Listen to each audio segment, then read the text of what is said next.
Are you ready for it? I'm a real tough kid. I can handle my shit. They said fake it, gotta fake it till you make it, and I did. I'm just a terrible person, I guess. Lights, camera, bitch. Even when you wanna die. Breaking down, I hit the floor. All the pieces of me shattered as the crowd was chanting more.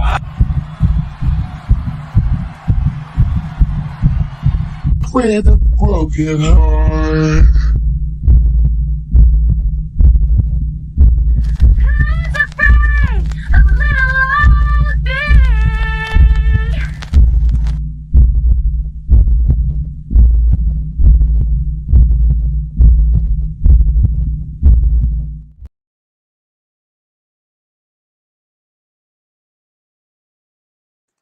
There, that's better. I'm not muted anymore. All right, bear with me just a moment. Today has been pure, utter chaos, but good chaos. Lots of movement, lots of things going on. We had, unfortunately, we had to reschedule the debate that was set up for tonight. Ticky Tack and Furby were going to have a debate, which is fine. It was totally respectable, the reasoning why we had to move it, but it will, for now, be moved to next Thursday as of now. I will obviously shift it if that changes. Stand by, I'm almost done. I'm doing the shills right now. I usually have this all on lockdown. I have to go Discord to Discord to Discord to Discord, blah, blah, blah. So I'm just doing that. I'm like a day late and a dollar short all day. But I'm done with that. Now I'm here with you. How are we doing out there? Good evening, ladies and gentlemen. I am Sarah the Raging Tomato here bringing to you live another Throwdown Thursday. I kind of like went back and forth with what topic I wanted to do tonight. I was kind of in the world of like talking about people that are coping. I watched a video today and somebody coped like so hard. And I'm like, man, I'd really love to talk about that. And then I was like, yeah, but the red pill, I just feel like it's in a like a dying phase, and I really wanted to talk about that. But then I was like, oh, I haven't done any research for it. And I didn't really have anybody um enlightened to come on and talk about it. But then on a wonderful conversation, uh I bounced back and I was like, you know what? Let's do body count. Like everybody like not talks about body count, but everybody hates the body count talk. Like men in this space, particularly, seem to have a very strong opinion about body counts. And I don't know why. I don't know why. And the reason why I ask this or kind of make this claim that it's kind of silly is because I think that oops, cancel that. I almost just deleted that. That would have been bad. I mean, in my experience, and I don't know about anybody else, but I've never had a man ask me what my body count is. You go on a first date, sitting at the table, like, like is this something you expect to ask? Like, so, yeah, you like long walks on the beach, you like dogs, and you're 23. What's your body count? Like, is this a question? Is this a thing? And so I kind of want to,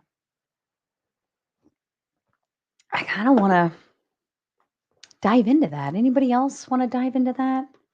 Yeah, not a first date topic, but like, okay, with that being said, you go on date 1, date 2, date 3, date 20, and then you're like ready to get do the dirty with her. Like, are you going to stop and be like, so before I, stick it in, what's your body count? Like, at what point is it a topic? Like, at what point is this a topic? So that's kind of like where I want to go with this. And I really want to dive in. I don't want to like, I know what every guy likes to do when they come on here is kind of go into shame the women that are like, they have a body count of more than 10 or some shit like that. I get it, right? But I don't want to go down the shame route. I want to dive in why you think a body count matters. And you could say all day long, well, oh, thank you. I'll get to that in just a second. Let's go ahead and set a goal. Squirrel. I want to dive in let's do this. $1 for every body count. I want to kind of see like really why this is a thought process for men, right? Like not just, oh, I could just tell, yeah, I mean, we all know what the sluts look like, right? Like the slutty sluts, right? Like they look like they just walked off the Vegas Strip with like the crazy ass long heels, the tiny little skirts and the little crop tops or whatever. That's all fun and games. I've no like nothing against that. We just have to accept that, right? There's going to be women and then there's going to be other women that wear stuff like that or present themselves that way. But I mean, essentially, if you're going to date a girl or go on a first date, second date, essentially it comes down to your intentions, right? Like your intentions with her should be a bigger factor than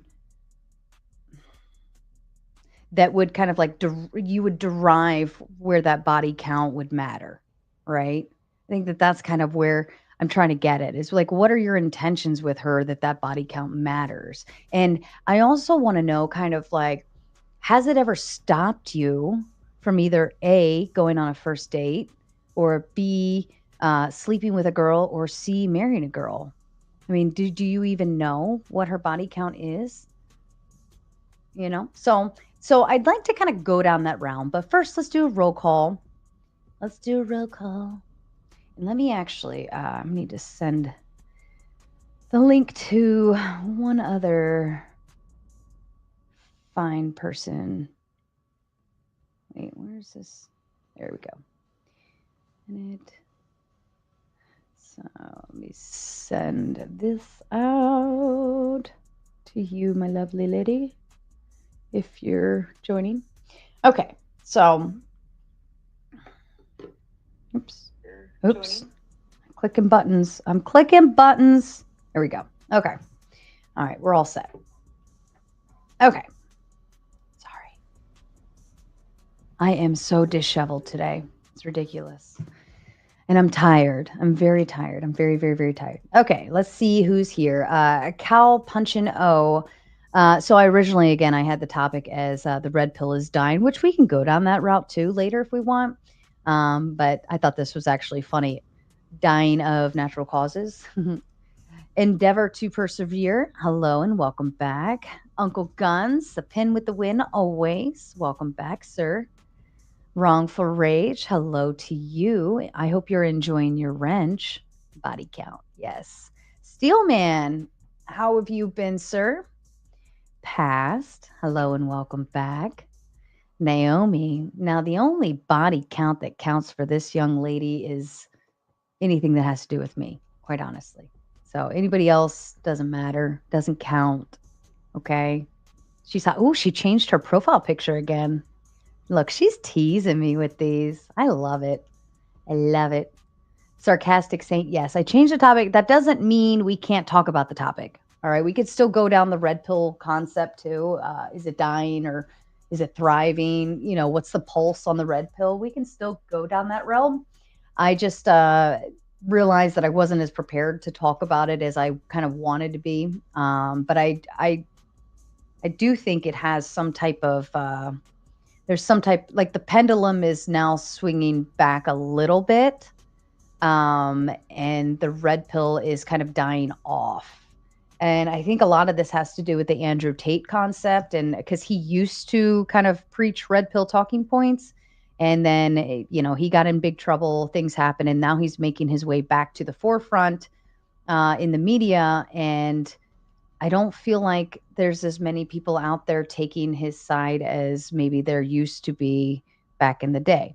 But also we have like just Pearly Things, her channel's kind of taking a poop, which sucks for her. Like I wouldn't want that for any content creator, but at the end of the day, like, that was a big talking point for her, was some red pill pieces. Not to say she's all the way red pill, but it's very red pill-esque. And she talks about a lot of these same things. Women are whores, women are whores, and women are whores. That's about the end of that. But Donovan Sharp, his channel kind of it's not boosting. Michael Sartain, I haven't really seen his numbers, but even Rolo, I mean, he's got good numbers, but I don't know. I just feel like the relevancy is no longer here. And so at what point will it go back to just being a forum, So we can certainly go down that route if anybody wants to, but I really want to get to know men and why do you care about the body count, and how many women have you asked before you went on a date or during a date or before you had sex or whatever? I want to really actually know deep down, honestly, how many of them did you ask them what their body count was? And if so, what was their answer and what was your response? Hi, Robert. How are you? Oh, and a Cash App came in today. Very sweet, from our lovely, from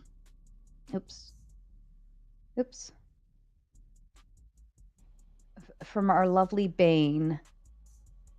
Oh my God, I cannot push buttons tonight. Where the hell is it? Get to the button. Okay, I suck at this. Anyways, yeah, so Bane, I think it's Bane Bear, says, for good luck tonight. See you then and be well. Thank you so much, Bane. We appreciate having you here, and hopefully you're in the chat. If not, there is your shout out. I hope you see that. And hello to you, Stacy. I'm on the phone tonight, so I have to figure out how chatting works on it. It's so small. Oh my God, that's like the only way I watch YouTube. I could not bear to sit in front of a laptop and watch shows.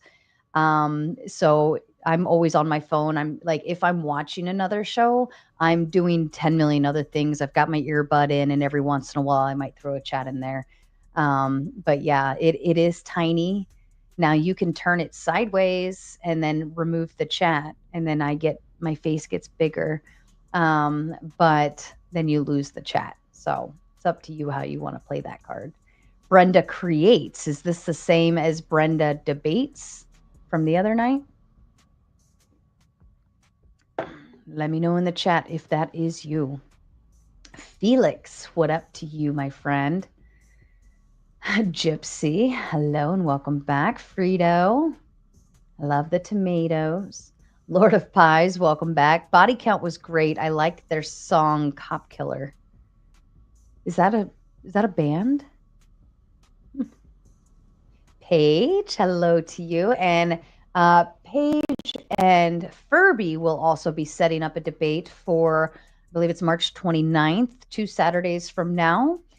They will be debating on the patriarchy, I believe. I'd have to look at the prompt exactly, but I will be setting all of that up this week. I also have 2 other gentlemen who are going to debating. They got into a little Twitter war. Jeff, who was on our panel just recently, he was wearing the Crucible hat. And what's the other guy's name? It was somebody on Twitter. the hell was his name? But they will be debating. It has to do with the scriptures. I don't understand the prompt, but I think I've heard of it before, and I think this goes into the apologist category of whether the scriptures are, I don't know, something. But that will be coming up Saturday the 22nd. The next thing you want to look forward to is Sunday night. I will be giving my opinions on Mel Pandora and shaming her into oblivion. I think everybody's heard all of the evidence brought forward so far. And so Saturday night I will not be streaming, but Sunday night we will dive into Mel Pandora, and I think this will be the nail in the coffin, and I think we'll all be done with it finally. But I have my final opinions, really good ones, I think, because they're mine, set up for it, and we will lay it all out. It's, she's fried, and I think we're all kind of over it. Sean Weiland, welcome back, my friend. Actually, Torsia might be joining us later, Sean, so stick around. I'm a legend, you just don't know it yet. All right. Hi, Sparky. Nico Pluto, welcome back. Hater Cell, welcome back as well. What the hell kind of name is this? Scoot Scratch? It sounds like a motion you do with your butt on a chair. Like, I'm going to scoot scratch until I get the itch. A scoot scratch. Lily, hello, my love. How have you been? Warlin McLaren, evening to you. Warlayan? Did I say it right? I'm sure I'm saying it all wrong. Achilles, the Vegas assassin. I like that name. You sound deadly.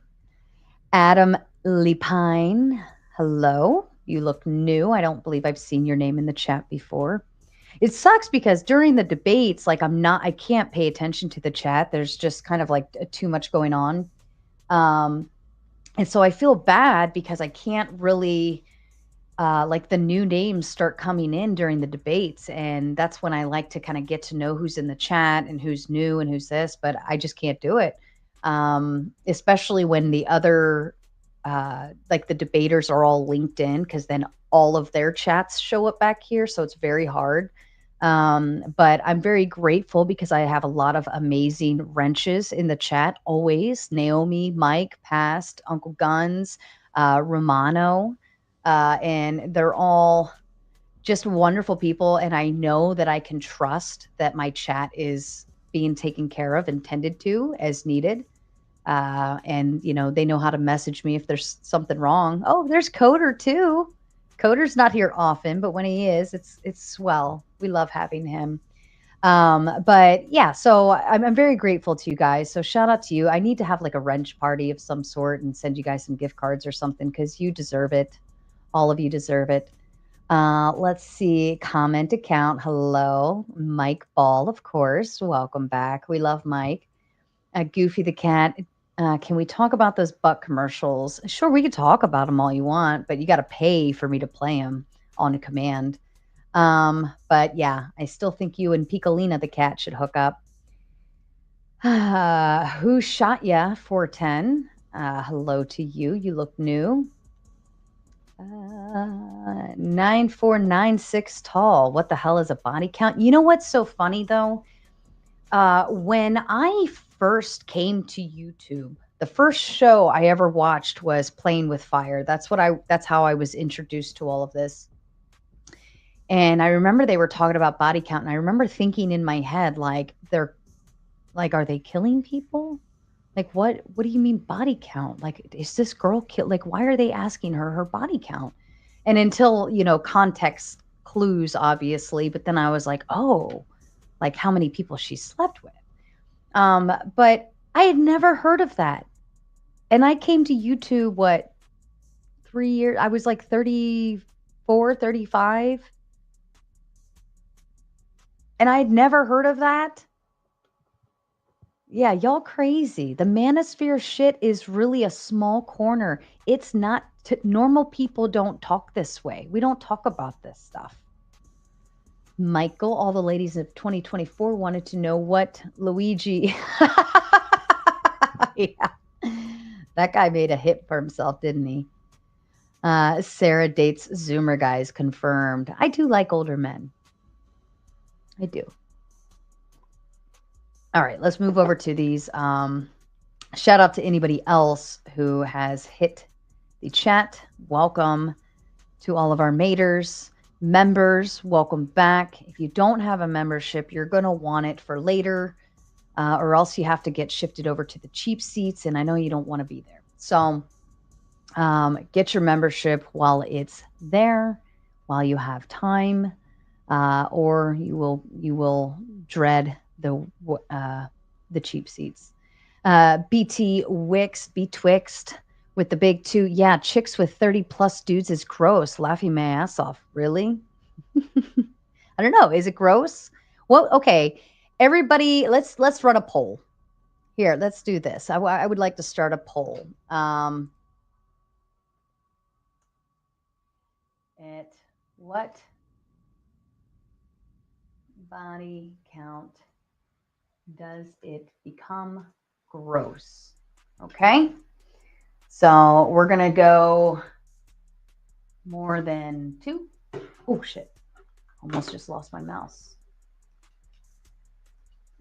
More than 10. More than 20.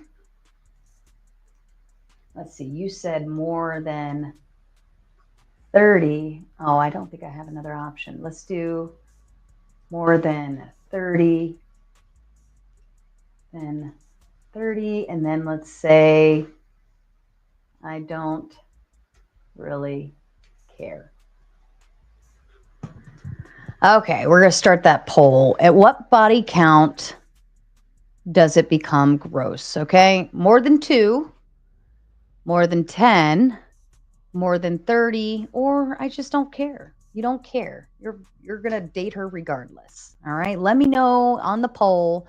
There's 145 of you in chat or watching. So I expect to see at least 100 votes on there. Do it now. I want to know. Muff. Jack, did you change your name? Wasn't it something else? Anyways, coming in with the big 5. Number 1, paternity uncertainty. Number 2, mindset about intimacy. Number 3, STDs and infections. Yes. Number 4, trauma from someone you let in your body, making you an unpleasant human being. And number 5, peace. Is that a peace sign? Deuces. So, okay, paternity uncertainty. I could understand that if you guys were a casual fling and she knocks on your door and says, "Hey, just pissed on a stick, I'm pregnant," and you have not been exclusive. I could understand that paternity uncertainty. If you're married, I don't think that that's unless she's presenting like she's sleeping with other people, or maybe you have an open-ended relationship and you're allowed to do that, then I could understand that. But if you're married, I think that like the chances are significantly slimmer. Let's see. Number 2, mindset about intimacy.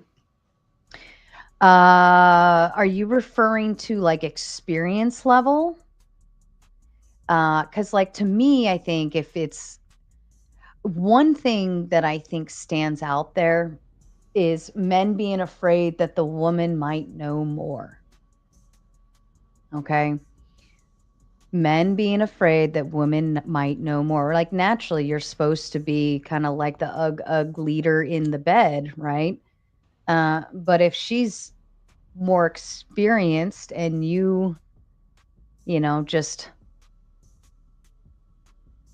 I don't know, you're kind of a newbie, or maybe you've only slept with a few women. Maybe you had a one long-term relationship and you only slept with one woman, and you were together for like 3 years or something, and then now you're moving, you know, on and meet a girl and she's slept with 5 dudes or something, and within that, or maybe even she only had one other partner, but they just tried a lot of different things so that she's bringing more to the table in terms of experience wise. So let me make that clear. It's like referring to the experience. And I know men can feel a little downgraded or defeated or less than if she's already knows what she's doing, right? Or if she's leading in bed, I guess. I could understand that. Intimacy, mindset about intimacy, I would think um like I could understand thinking about other places she's been. I can grant you that. I get that. Um And then 3 STDs and infections. Yes, I think they're called STIs now, so it's kind of redundant to say infections, but I understand where you're going with that. I 100% agree. I think everybody should be really mindful about that. I believe I heard somewhere, where the hell did I hear that? That the STIs, like the percentage has like significantly increased across the board.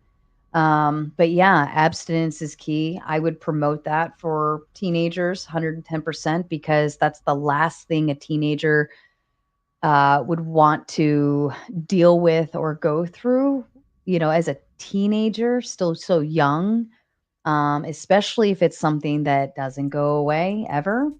You don't want to like ruin your chances in the future and all of those things. And it can do a lot of damage. Like if you look up this stuff, oh my God, I remember health class. It was ridiculous. You'd start looking this stuff up, you're like, ugh.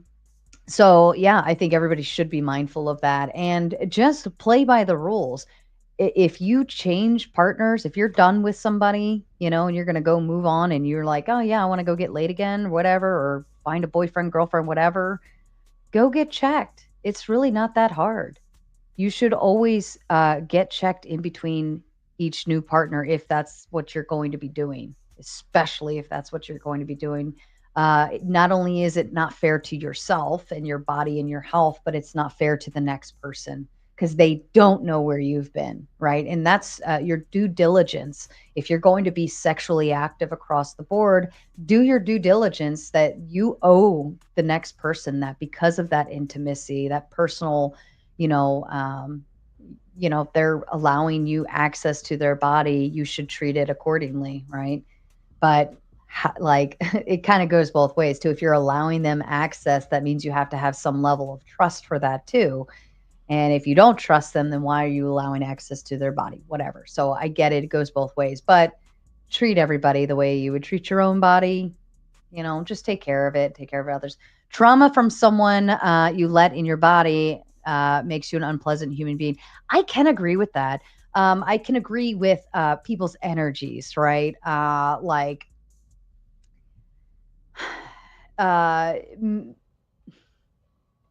people can change you once you become intimate. Like, you kind of become more connected with them, and they really do, for lack of a better term, rub off on you. And so if you're dating somebody and you're not like, you don't know who they are, and go to that personable level, that intimate level, and they end up being a terrible person, like that will rub off. It does. It really does. Their energy, their body, like it all feeds off on you.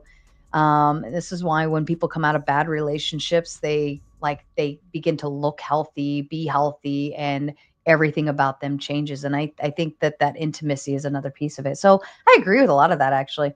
Robert Demita with the Big Ten says, thanks for the stream. We appreciate it. You are most welcome, Robert. You are the most appreciative person in this chat always to always tell me thank you. And you are welcome. So kind.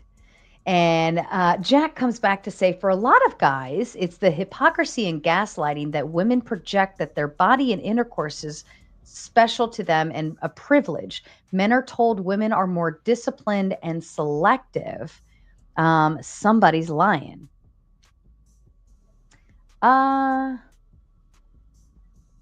Look at it this way.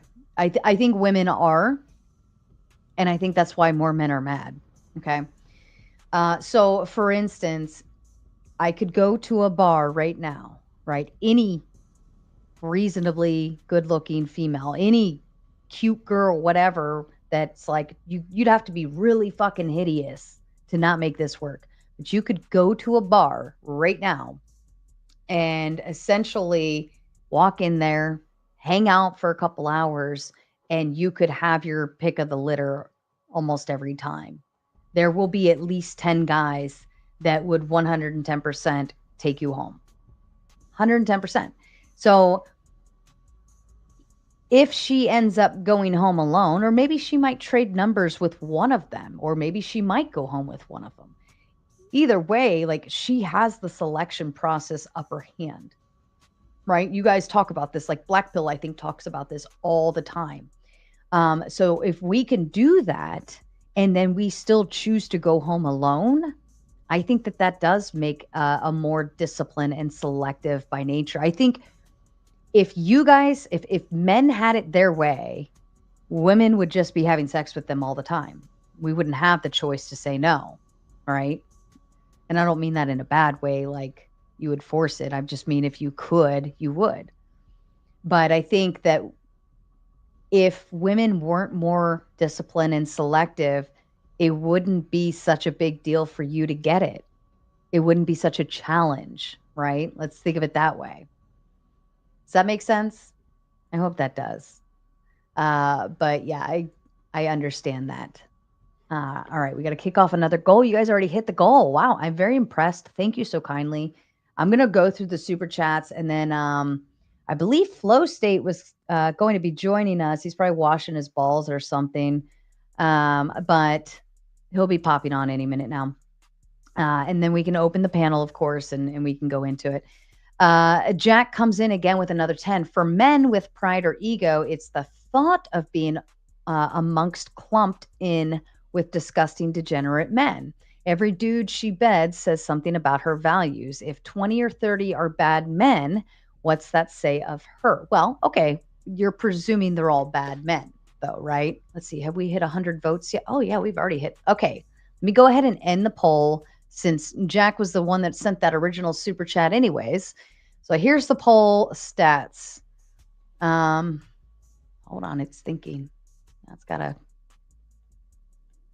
drop it in the chat. Oh, wait, do I have to hit live chat? There we go.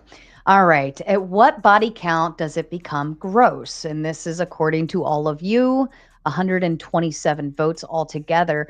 Anything more than 10 is 40% of you said more than 10. So that seems to be the majority. Anything over 10. All right.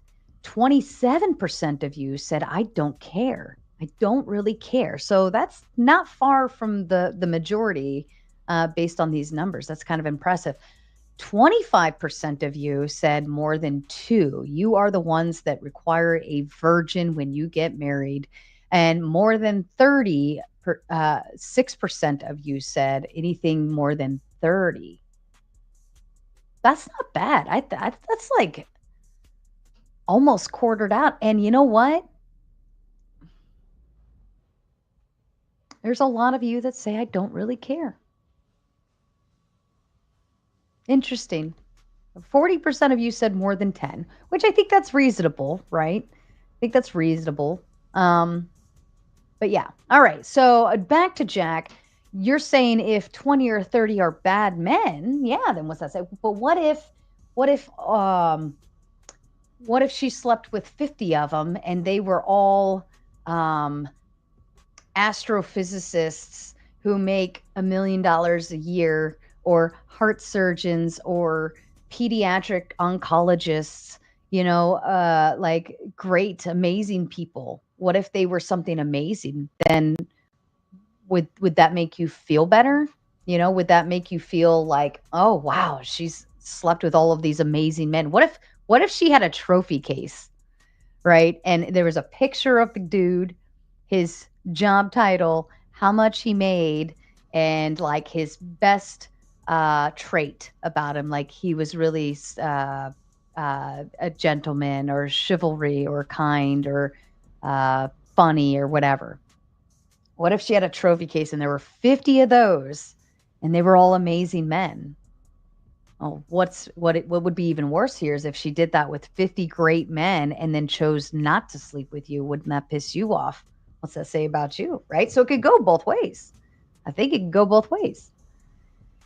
Anson with the big 2 says, I'm an older man. Let's fucking go. Hit my DM, young lady. I know Anson's always trying to tell me to hit his DMs. I love you, Anson. You're funny. You crack me up. Your super chats are always, especially during the debates, like hilarious, and keep them coming because you keep the crowd, you keep the panel laughing a lot. And Jack comes back again with the big 5, says there's the attention she's used to getting from multiple men that could be an issue for monogamy. There's the recklessness of her history being known. Well, okay, I could agree with that. Let's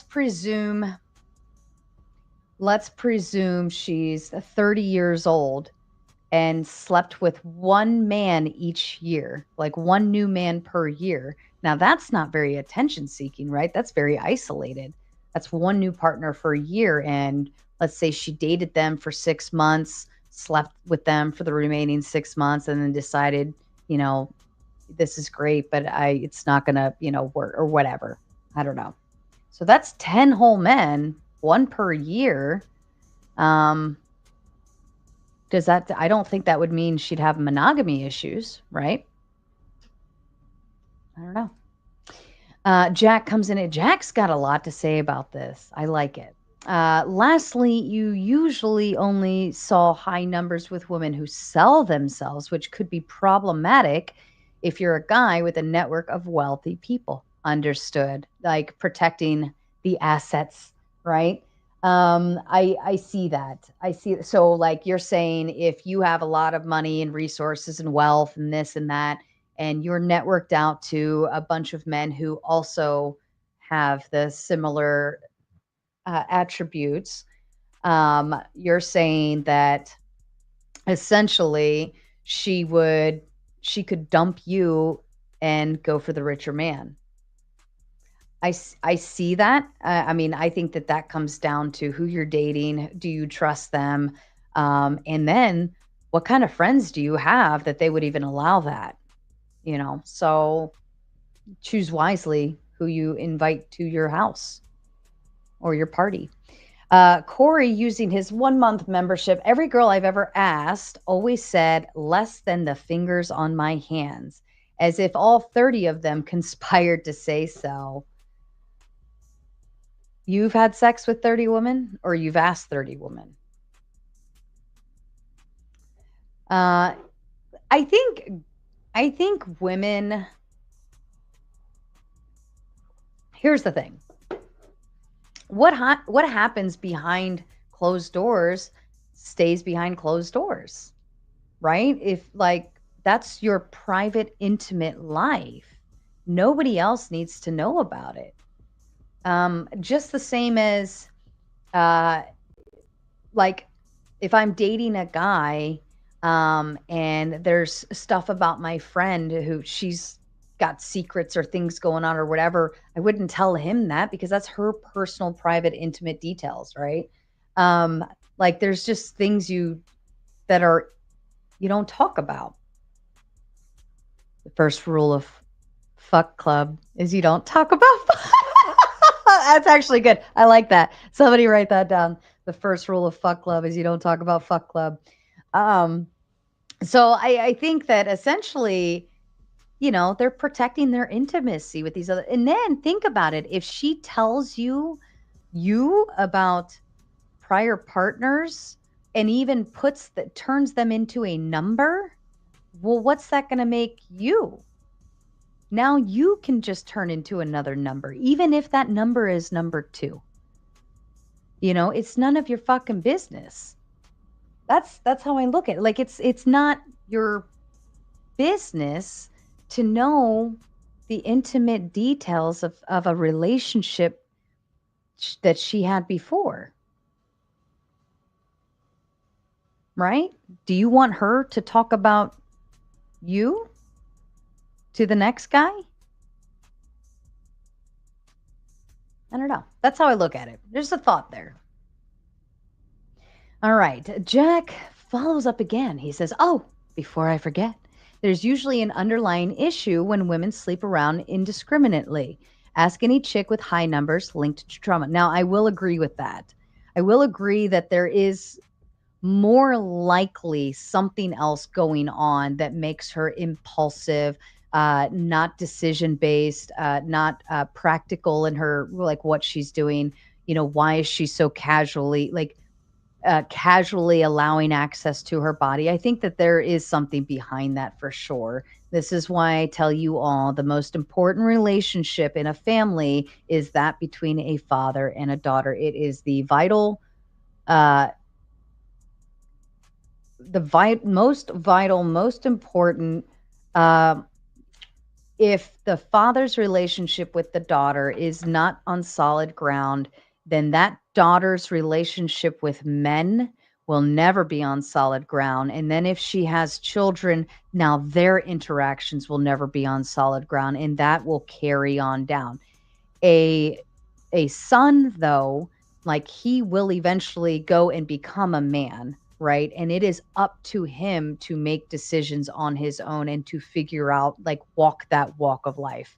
Like, women, we require that male figure in our life, and if that father is that solid grounding, then everything after that will baseline from dad. Everything will baseline from it. So let that be known to all of you fathers, soon to be fathers, men who think that they want to be fathers one day. Yes, love your sons, enjoy being a father to a son, but your baby girl is the most precious, fragile thing out there. And there will one day be men out there just like yourself trying to treat her the way you attempted to treat her mother. So think that thought through. That is precious cargo. Treat it like gold. Okay? And teach her to fight like a bitch. Like, okay? Give her a good, teach her a good hook, a good uppercut, and definitely a good kick to the balls. Like, show her those things. That's very important. But outside of that, protect her at all costs.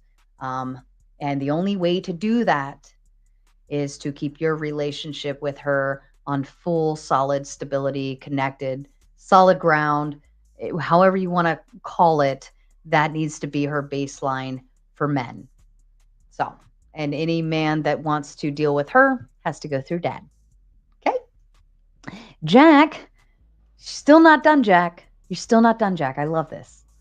And one more thing. Women constantly accuse me of being promiscuous and won't commit. How can you have a high body and say you're better than those you criticize? Okay. Women constantly accuse men of being promiscuous and won't commit. How can you have a high body and say, well, I think women learned the game. I think women figured out the game, and they don't care if you're going to be promiscuous and they are being promiscuous too. They don't give a shit, right? They don't want you to commit. They don't want you slobbering all over them and simping and trying to be boyfriend material. They want their free, that kind of girl is already going down that route. She doesn't care. But if you are trying to date the woman who has less than 2 body counts, you better plan on full commitment before you get to touch any of that, young sir. There's a reason why she only has a 2 body count, right? She's heavily guarded on her body. And so you can't be promiscuous.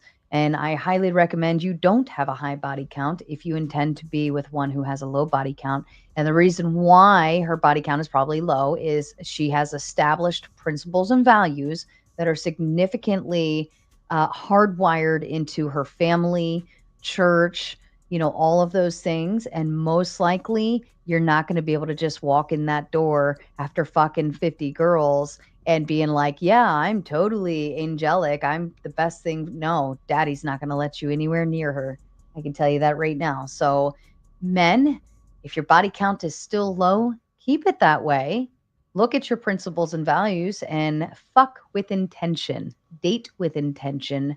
marry with intention. Okay. If you're going to do it, you better have a reason for doing it. Mike with the big 10. Men disregard females, gain currency. Focus on your damn selves and find a woman that actually desires you and your mission. Mike Ball spitting facts. Shout out to you, Mikey. Stop worrying about the woman. Stop worrying about them. Look, between age like 20 and 25, 26, actually, I'd say, like, I think women, we don't want you at that age anyways. Even when I was in my early 20s, I didn't want any dude that was in his early 20s. It grossed me out. The guys are like half-hearted. You're like almost worth nothing to me, right? Because you're ding dongs. You don't know anything about how to like treat a lady, and not it's not me shaming you, right? I think you just don't know how.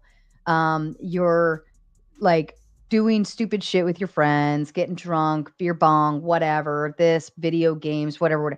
That's fine. I think that that's the good space for that to happen. Do that there, 20s, okay, early 20s. Have your fun, be a dude.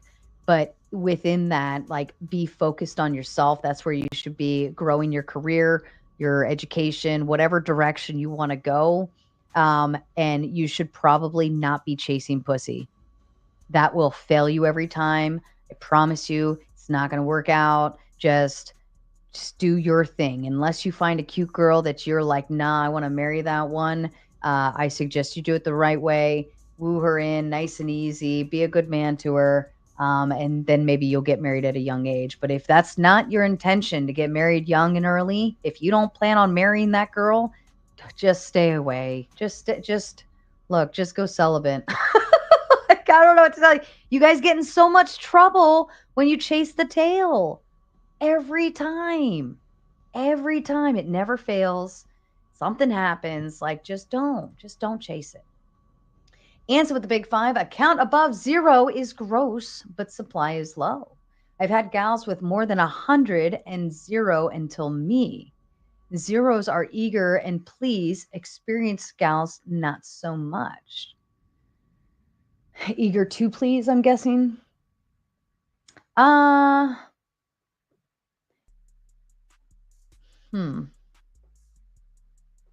Eager to please at a 0. I don't know. I feel like she would actually be more nervous, intimidated, scared, not knowing what she's doing as at a 0. I think the ones that are experienced, like if she's had 100, right? Like, that's a lot. That's a whole lot. But I think that is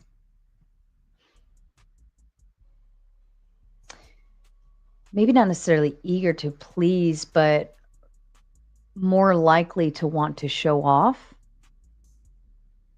You know, I don't know. That's a good thought. I'll have to come back to that one. Jack with the big 5. Single women behaviors that take a lifetime to build typically take a lifetime to get rid of. Women who sleep around tend to come with huge problems. Maybe.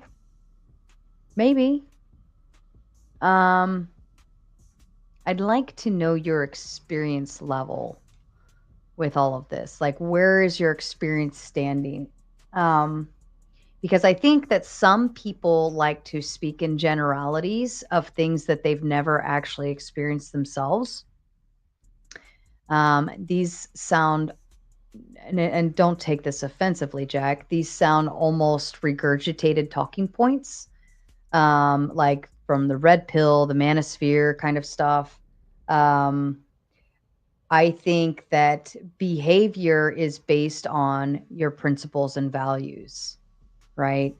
That's what needs to align or be corrected or whatever the case may be.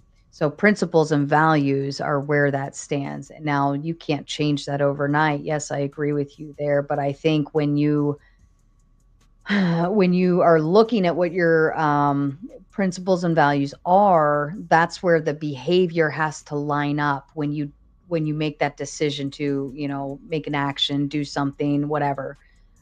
So it'll all go hand in hand. Like behavior all around will be impulsive, um, chaotic, irresponsible, so on and so forth, because they're not their principles and values aren't they have none, or they stand on nothing, right? It's foundational.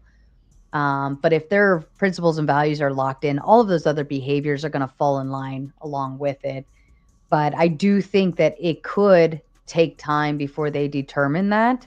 And again, I agree with you. It's not going to change overnight, but I think once they align, like once they figure out like or like have that foundation, and and it takes time to build foundations. This is why it's very important to fathers, like when their daughters are young or whatever, that's where you build that foundation for them.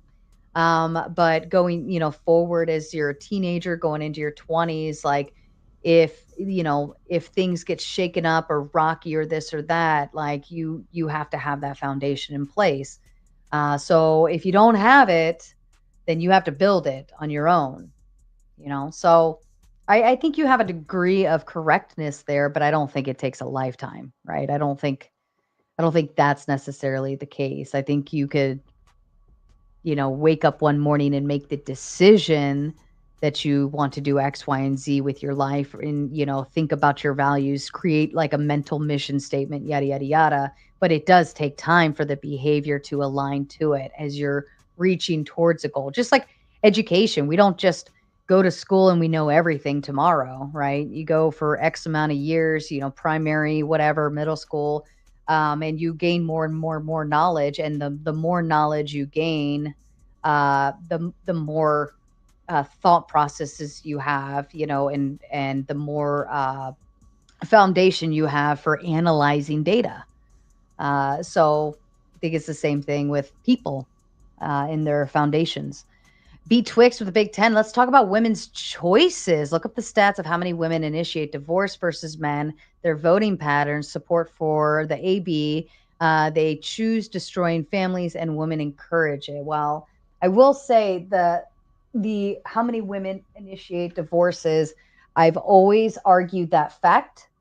And the reason why, like this is just the same as the argument of like, oh, well, men don't have access to their children, or they have to pay all this money out, child support, this, that, or they don't have a say in anything for their court cases, and she just took them away. Actually, Ashley and I broke down the actual uh, study on all of that, and the majority came in like at it was a high percentage. I'd have to go back and look. It was good forever ago, but most men just didn't show up to court.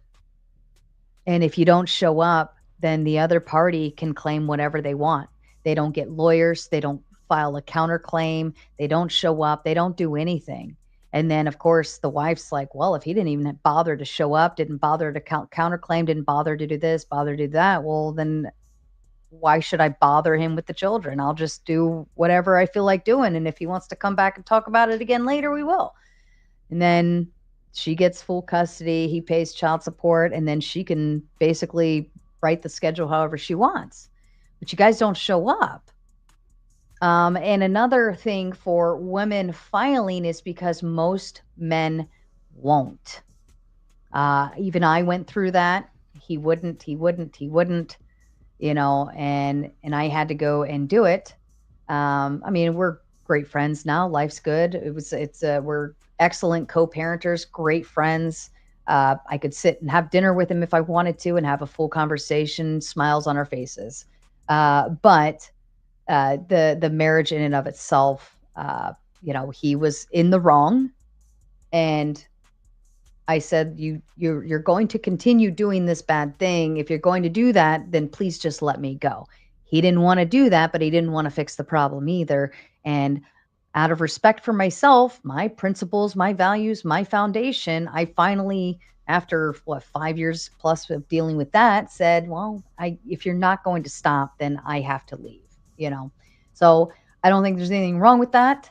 But inevitably, men refuse to, men are, it's cheaper to keep her, right? If they can avoid pushing that button, and a woman will just deal with it and deal with it and deal with it and deal with it until finally there's a breaking point. So I understand that the percentage is like 70 something percent, but nobody actually really dives into that as to the why. And I think that if you actually went and sat and asked most of these women, I think my opinion would be that they would probably tell you he wouldn't do it, you know. Let's see, their voting patterns. Well, I voted Republican. I know there's Democratic women out there. I know there's lefties. I know there's righties. I don't agree with a lot of women on a lot of things, so I agree with you there. Supporting AB, I don't support that either, so I can't speak on their behalf. I think it's bad juju. I don't agree with it. I think it's wrong, and I think that we should not do that. I was very happy to hear, to some degree, that Roe versus Wade got overturned and it got turned back to the states. I think that that's where that decision should be made, is within the states, because that is your surrounding group of people. And even more so, they could break it down to county, just like liquor license. There are some dry counties because they choose not to allow liquor sales at all in their county because they don't want that riffraff. You could do that with the AB if you wanted to. You could essentially break it down that far, because this is the community you live in, and why not have the same stuff happening around you with the people that you agree with in that area, right? Even Maryland, I live in Maryland. Maryland at one point wanted to split off from itself because we got tired of Baltimore being the overruling blue on what is actually a very red state, where a lot of us are county, rural, ranches and, farms and stuff like that. But then you have this one major city that's heavily blue that just overpowers the rest of Maryland. And like, Maryland wanted to split in half. We didn't want to claim Baltimore. We don't claim it. Rude Mud Crab with the big two. Body count is redundant when you're just a body. Ooh, I like that. That's sexy. You're just a body. You want to be another notch in the belt? Another notch in the lipstick case? Jack has a lot to say tonight. Jack says fatherless behavior only makes it look like a woman's natural disposition is to be promiscuous. Fatherless behavior only makes it look like a woman's natural disposition. How does having a father stop a woman from choosing to be chaste? A man is why women reserve themselves. Yeah.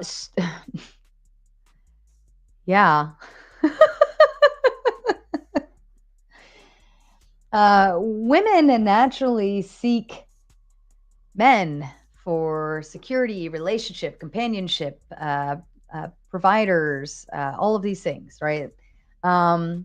If you have that established with your father, then you won't go out heavily seeking that from any other man. If your father is always giving you attention, your father is the approval slip, and your father is the provider and security, he's the personal bouncer to your heart, and you know that as his darling daughter, then you're not just going to go run out finding any tard out there on the street, and you're going to think twice before you bring them home to daddy. And you're not seeking attention because you know you have an amazing father at home giving you plenty of it. I think that that's 110% the most important relationship ever. It's very important. Fatherless behavior is, think about it this way. In the red pill, this is where I do agree with the red pill in some degree, is that women need guidance. We are like big kids running amongst painting pictures, painting our nails, painting our faces, doing our hair. Honestly, we are happy just being little kids doing arts and crafts all day, baking, whatever, right? We like to do the fun stuff. We are goofballs. Okay?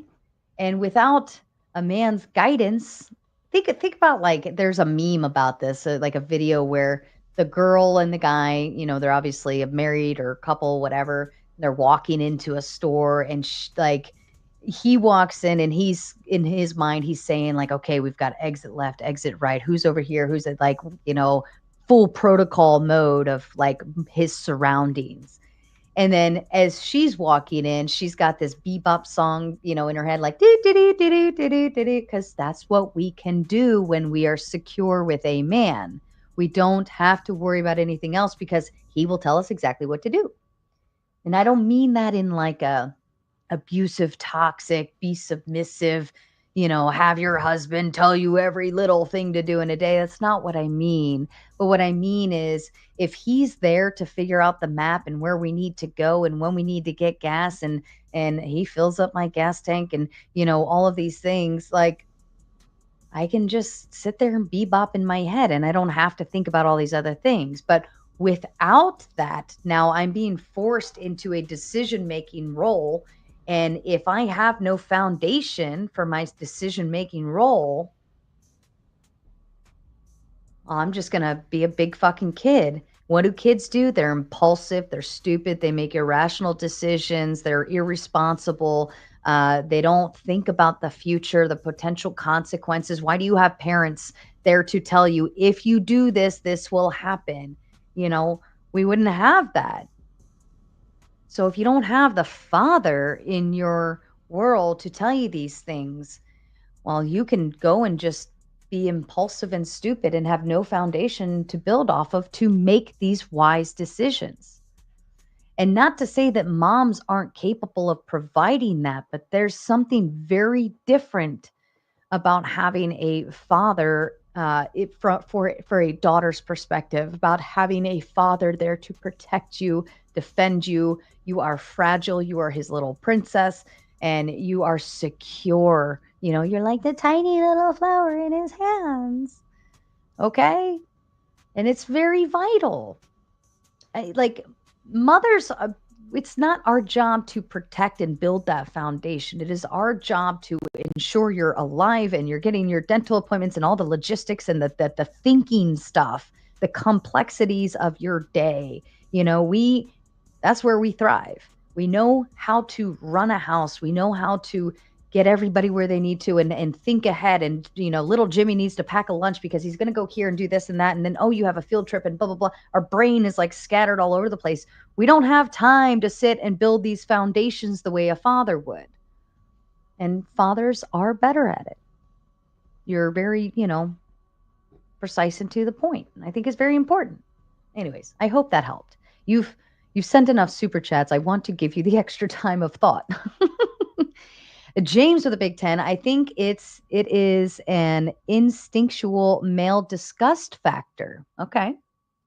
Disloyalty, indecency, non-exclusivity, unruliness. The more bodies, the more likely she has the traits mentioned. And I think that's fair.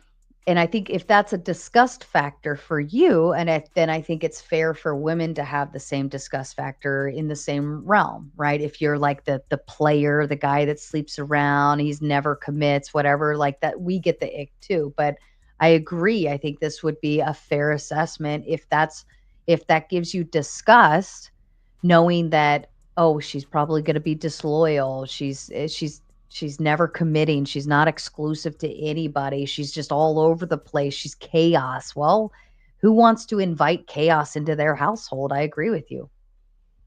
Why would, like, if I'm a man and my life is like stabilized, I've got a great career, I make a lot of good money, I've worked really hard, I like have my own studio apartment and I can afford to travel 4 times a year.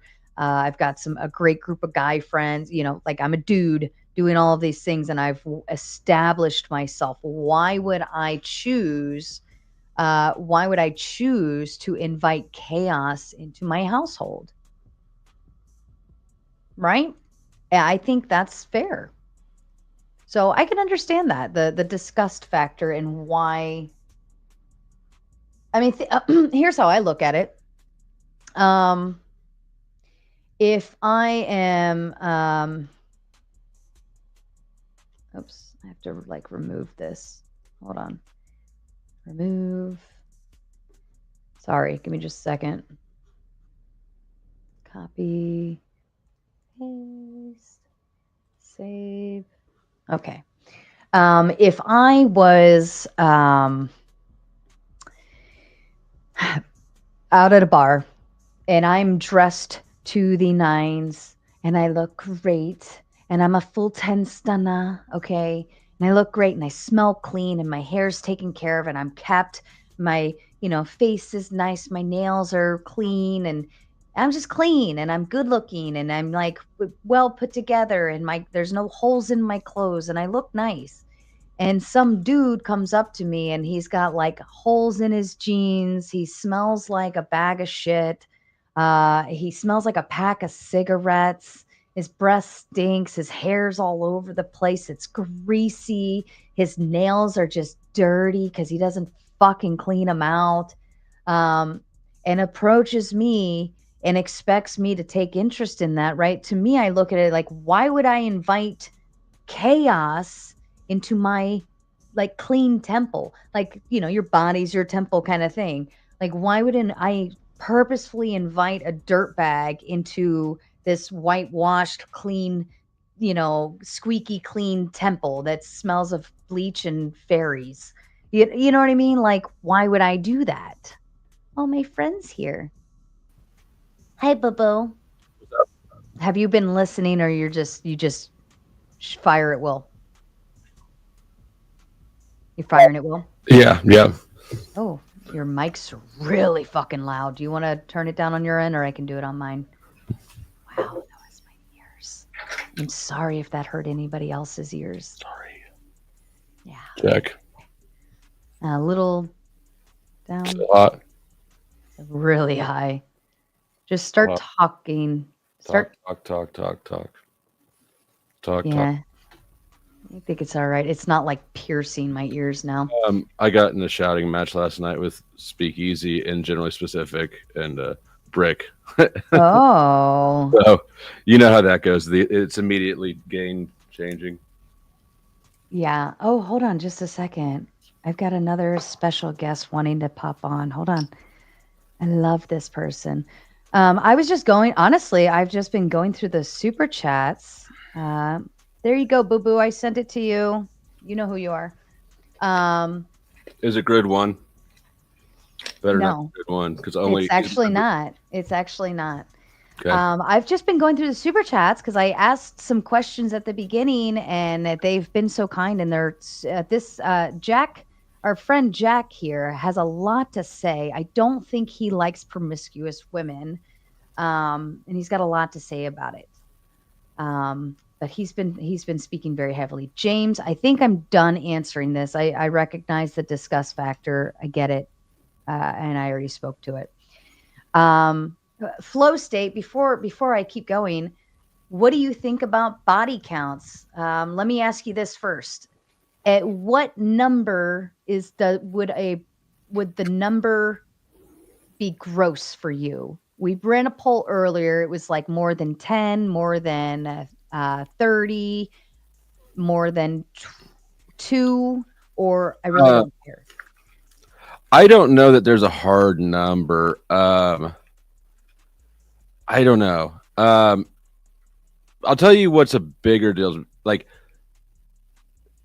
the number of 30 bodies to me is better than 2 bodies at the same time.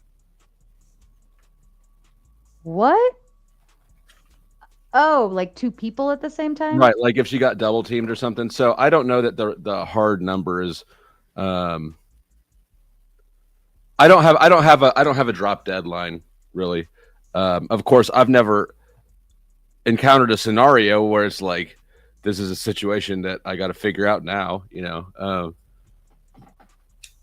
Now, why 2? Why the 2 person thing? You don't believe in the wobbly H, the Eiffel Tower? Okay, so 2 dudes at the same time. Let me rephrase that.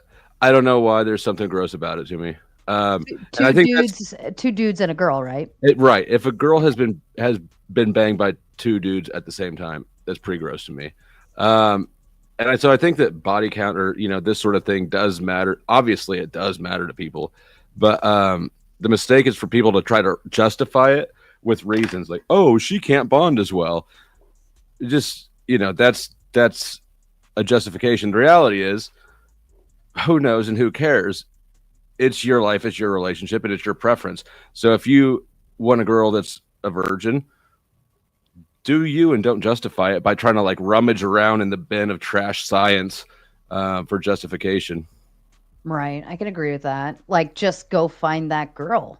Just go find that girl. Yeah. You don't need to like yell at every girl along the way or be mad at them because you don't want them anyways, right? You don't want that girl anyway. Why are you wasting your breath? That just go find the girl you do want, and hopefully she's exactly what you're looking for. Yep. That's fair. All right. Are you connecting up too? I've already got I'm share screening you. Oh, okay. That's fair. All right. Jack comes back to say women are the ones that say they are more monogamous. Reconcile that with women bragging about being better cheaters. Men aren't trying to be duped for real, for real. Why would anybody justify broad generalization against a broad generalization? Yeah. Okay. So let's. Hi, Ryan. How have you been? Pretty good. Hanging in there. Good. All right. What is your body count ick? More than 2, more than 10, more than 20, or you don't really care? I don't care that much. I actually I wrote a bit of an opening statement for go this. for it. And I started working on it before you changed the topic. But I've tried to rework it to tie it back in. So if you don't mind, it's a little bit long, but if you'll indulge, I think it should be a good, interesting. It should set the stage for some interesting dialogue, perhaps. Fair enough. So. Jack, I'll come back to that super chat. Go for it, Coder. All right. So, the executive orders recently issued by President Trump, specifically EO 14168, 14170, and 14172, aren't just policy shifts, they are a deliberate attempt to enforce outdated gender norms under the guise of governance. And yet, despite their sweeping implications, the idea that Trump has a mandate from the American people is a political illusion.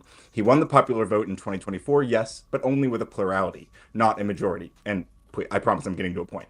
More Americans voted against him more Americans voted against him or for someone else than for him. If Joe Biden, who received more votes in 2020 than Trump did in 2024, was never seen as having a sweeping mandate, then the idea that Trump's victory justifies a radical rollback of rights is nothing more than a convenient fiction.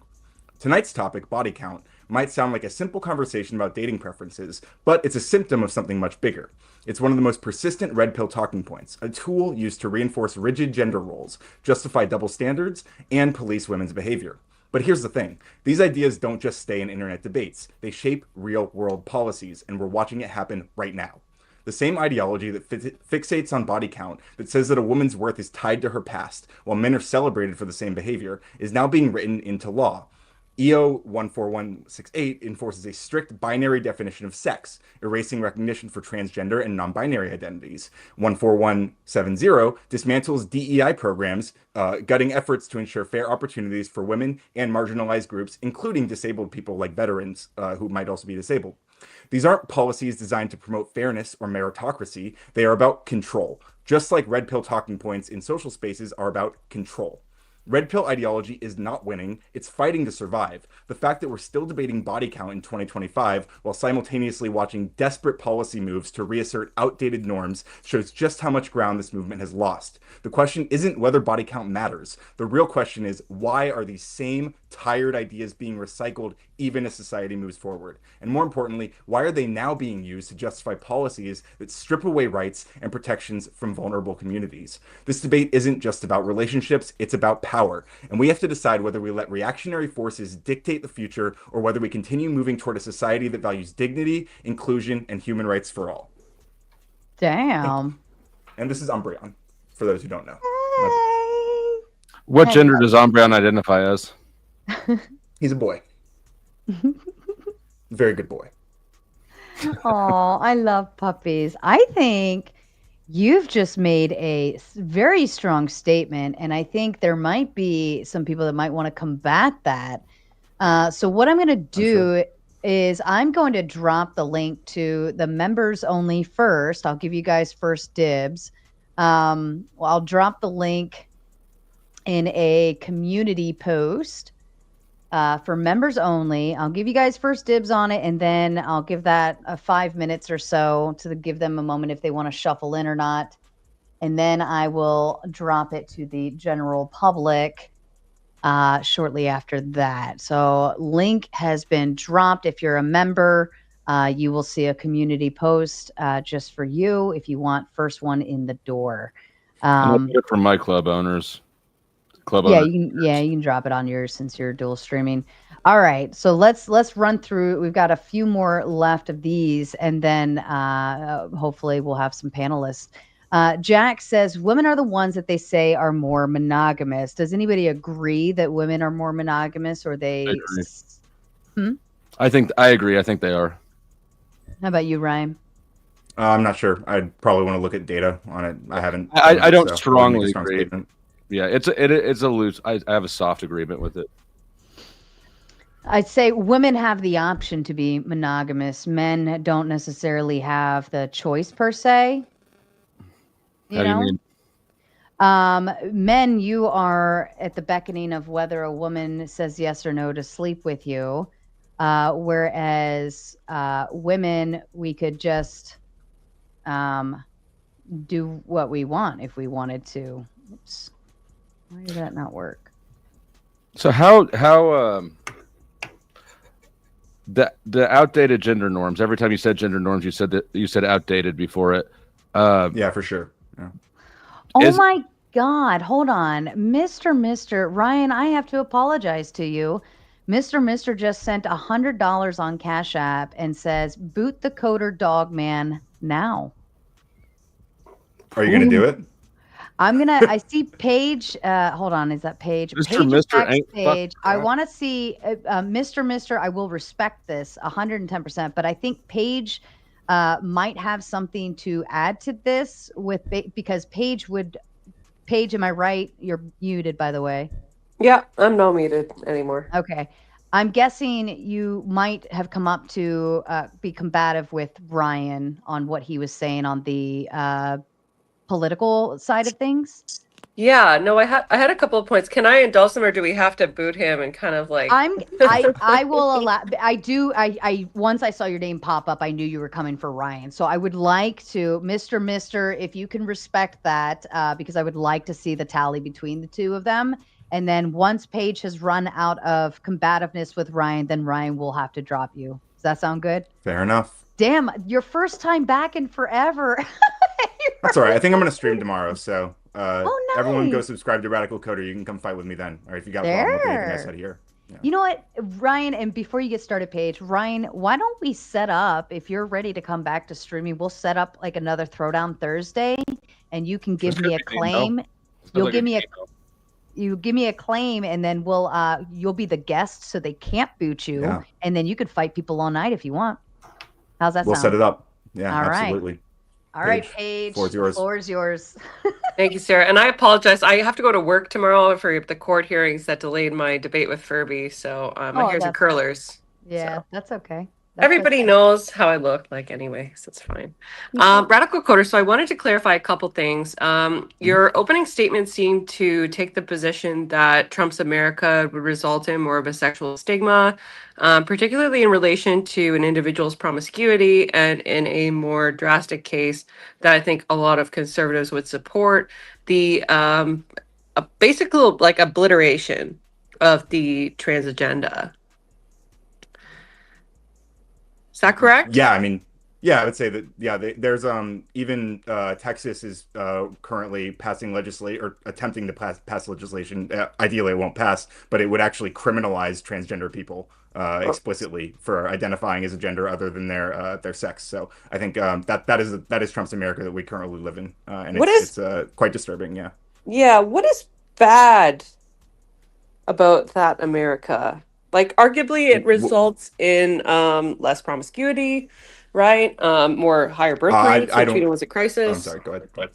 Yeah, higher birth rates, which we know is a crisis. It promotes a nuclear family, right? What is bad about that? Can you illustrate that on a I don't statistical see. basis? Well, I don't see those as the goals of a government. I see the government as being a servant of the people, and if the people uh, don't support those things necessarily, or don't support like policies that lead to those specific outcomes, then I mean that is what it is, What right? if people do support it? It seems like they don't. It seems like broadly that most of these moves by the Trump administration are broadly counter to the American public perception of like what people Let's want. Yeah, yeah, let's talk about that. How many people, like from a sure. promiscuous aspect, radical coder are like, for instance, in the sex industry, and from a transgender analysis, how many people are transgender in the United States? Do you have those figures? My understanding is that somewhere between like it's like 1% are transgender and around 10% are LGBTQ. Okay, so your statement was that it was a broad, like it seemed to be a sweeping statement that this is what the American people want, right? And what you've just told me is that a very small minority of people are actually applicable to the policies that they would be supportive of. So that's a contradictory statement. Well, it's not because I think most Americans are in support of anti-discrimination laws towards that support LGBTQ people, even if they themselves, like me, I am not gay at all, but I am strongly in support of their rights, and I think most Americans are How in much money solidarity with me there. would you be for? What's that? Never mind. I'm just being a douche. Oh, I didn't hear it. Well, I'd think like to know a bit more, Powder Dusty, as to what the motivation behind this is. Like, Radical Coder, do you have, family or friends that identify as gay or lesbian or Both. I mean, frankly, yeah, both. But even if I didn't, I don't think it would matter. I think rather I'd flip the question on you. I don't see a very strong justification towards oppressing these people just because you think that it would be better, like maybe less promiscuity or whatever. I don't see that as a very strong argument for oppressing and marginalizing entire groups of people. That seems kind of ridiculous to me, frankly. I think you misunderstand my position. You're saying that I I intend might, yeah. to oppress people by my convictions, which are conservative and Christian based, as you can probably tell, right? My analysis It is might not more be your so. intent. It might be a matter of fact. It might be that it just results from your policies that you would support. You might just discriminate against these people as a side effect of well, those some things of ought those to be convictions. discriminated against, don't you think? Sure. Like if a person wants, like if an adult man wants to parade in public as a furry, okay, that would be like I mean, traumatizing to I don't. I'm children. not a big fan of furries, but I don't think it should be illegal to be a furry, right? Should it be legal for an individual to lead their partner around on a leash because they support BDSM, elements in Maybe. their I mean, yeah, relationship? probably. Probably. I Maybe. mean, it's I weird as yeah. shit, but like, I mean, this is America. Like, this is like freedom's kind of our thing, and I find it very strange. Like, in general, if you want to make something illegal or you want to make laws against something, I think you have to make a really strong case. So when you ask me like, should this be legal? I think the question again, I would turn the question on you. You're the one who's saying that there's something wrong with it. You're the one who needs to justify creating laws to limit these things because that's how we do it in America. That's like the American way. And just Well, because you don't like something doesn't mean that it warrants criminalizing it. Right? Absolutely, yeah. oh, I don't like Again, people what on 100%. Texas is leashes, trying to but do I is don't ban want. people. Yeah, I don't want a whole new enforcement agency making sure that there's nobody on a leash. 100%. Yeah, But do me you either. think that law should be created based on the exception or the rule? And if you think that should be created based on the exception, then what is the basis for that? There's no statistical basis for that. I think oftentimes we do kind of laws kind of change with the exceptions because those are what court cases usually come from, and then like court rulings tend to rule on like rarer cases. Like the laws tend to change when we find these niche examples. I think that is where laws do get created is around the Well, edges. that's I love that you touched on that because I'm actually a litigator and I do Okay, constitutional law, specifically in my subsequent job, which is as sure. So as a you mock definitely have a trial stronger coach. foundation of this than me, but I mean, is that inaccurate what I just said? I've been in court a lot, so I also know some things. Yeah, so it is inaccurate. So there's three How elements by so? which a society institutes what we call legislative reform. So the first is that the lawmakers just decide to change it, right? It might Sure. be that the law is outdated, it might be that it needs reform, whatever. They decide they want to freaking change it, right? The second branch is with the judicial branch. So if lawmakers notice that judges are deciding cases that goes against like the way that they've interpreted the legislation, they think, okay, maybe it's time for a clarification as to what the legislation for stand for, right? That would be exceptions, right? Those would be oftentimes exceptions to rules. And I'm where getting, they I'm find these getting, I'm situations. getting, Okay. I'm getting to it. Just checking. Yeah. The third, This is her TED talk. thank My you for bad. coming to my TED talk, gentlemen. Woman Happy prattle. to be here. Yeah. Hi, The everybody. third, I can. the third and last Thanks for element earlier, is, Dusty. yeah. TED The- talk. Yeah. The third and last element, and I promise I'll shut up after this, is the element which I anticipate you are touching on, which is that there might be a public action which necessitates the need for legislative reform. A popular example of this would be cell phones while driving, right? Prior to like 1997 or the 2000s, I don't think cell phones while driving was a real issue, right? But it became an issue. And so we needed to institute elements within the criminal legislation that said, hey, this is not okay. This is illegal. There is a fine for this. You will get demerit points in the Canadian system.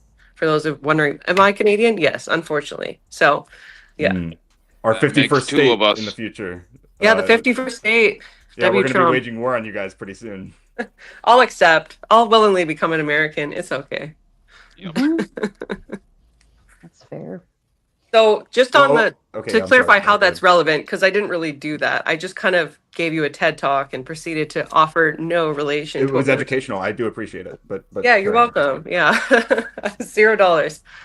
The reason why the third branch is relevant and why I'm talking about it is because there generally needs to be an overwhelming need for it, right? It's not based on just the exception. Police are not like, oh, like Joe, Jim, and Steve from Alberta used a phone while they were driving and got in accidents. We need to completely overhaul the Canadian criminal legislation, right? That's absolutely absurd. It was because there was a large portion of the population that was engaging in this. Sure. So by that measure, then we also would not need laws against people being on leashes. Honestly, Probably not. and Seems like we agree on that. And I think that there's a definite distinction between oppressing somebody and enabling or encouraging them. What Coder wants is to encourage all the weird letters of the alphabet. I think Whoa. I mean, I'm okay with them existing and living their lives, just like I'm okay with straight people existing and living their lives. I don't see it. What is Yeah, it? I don't see justification to oppress either one. So, what is it that's being proposed that's oppressive to them? I haven't read the thing, so. well, one of the executive orders I referred to, it basically eliminates gender identity from consideration. So, for the past, few decades, Like your driver's license has to be male or second. female. One second. example- So, what do you mean specifically by gender identity? Are you Yeah, saying? so that, I'm getting to that. Yeah, hold on. I'm Are getting you to that. saying that straight Okay. is not a gender identity? Straight is not a gender identity. That's a sexual. Well, orientation. you and I are going to get into it. Go ahead. Gender identity Okay. is just make believe. It has no relevance to anybody, right? So sex and gender are distinct things. There's Right. a lot of scientific literature about this that kind of understands. And like, there's a why good these reason things to want to exist. know somebody's sex, right? Say if you're an EMT, Yeah, of course, yeah. right? But there's no reason to need to know absolutely. somebody's gender identity. Not medically. I mean, but, like, socially, functionally. absolutely. If- Socially, yeah. Why? I mean, like pronouns, for example, might be like you know what pronouns used for someone. It's a trivial, excessive. It's just frivolous. Sure. It's frivolous. It's not a. Yeah, I agree. So why should we legislate against them having why should we make that elite? Like why should we block them from having that right? It seems like not a big deal, really. It's it's frivolous. The I whole agree. It's thing frivolous. is frivolous. It's not right. important. Yeah. Yeah. So they're just saying like, I want why you to legislate include against this it? particularism about me in your paperwork on my license. Well, I don't care. It's not a customizable license. A cop doesn't need to know. But it was Still- until this executive order, right? I don't was feel until like the law's changing now. Right. Giving somebody the right to say, my gender identity is a Spyderco, or my gender identity is a lighter. Right. That's Yeah, but frivolous. I mean, that's kind of unrealistic. Like, no one's really doing those. Like, we can There's even all just sorts talk of about weird like stuff. largely binary gender identities. but really, like, gender that's Did you? what this is. He says nobody, but I'm a non-binary, transgender, transracial, paleo-vegan ghost. I love that for for you, Second King, Tuesday, or Queen, and whatever, also a royalty. witch. Can we fit all Right. those on one ID? And if we can't, are you oppressed? I don't really see.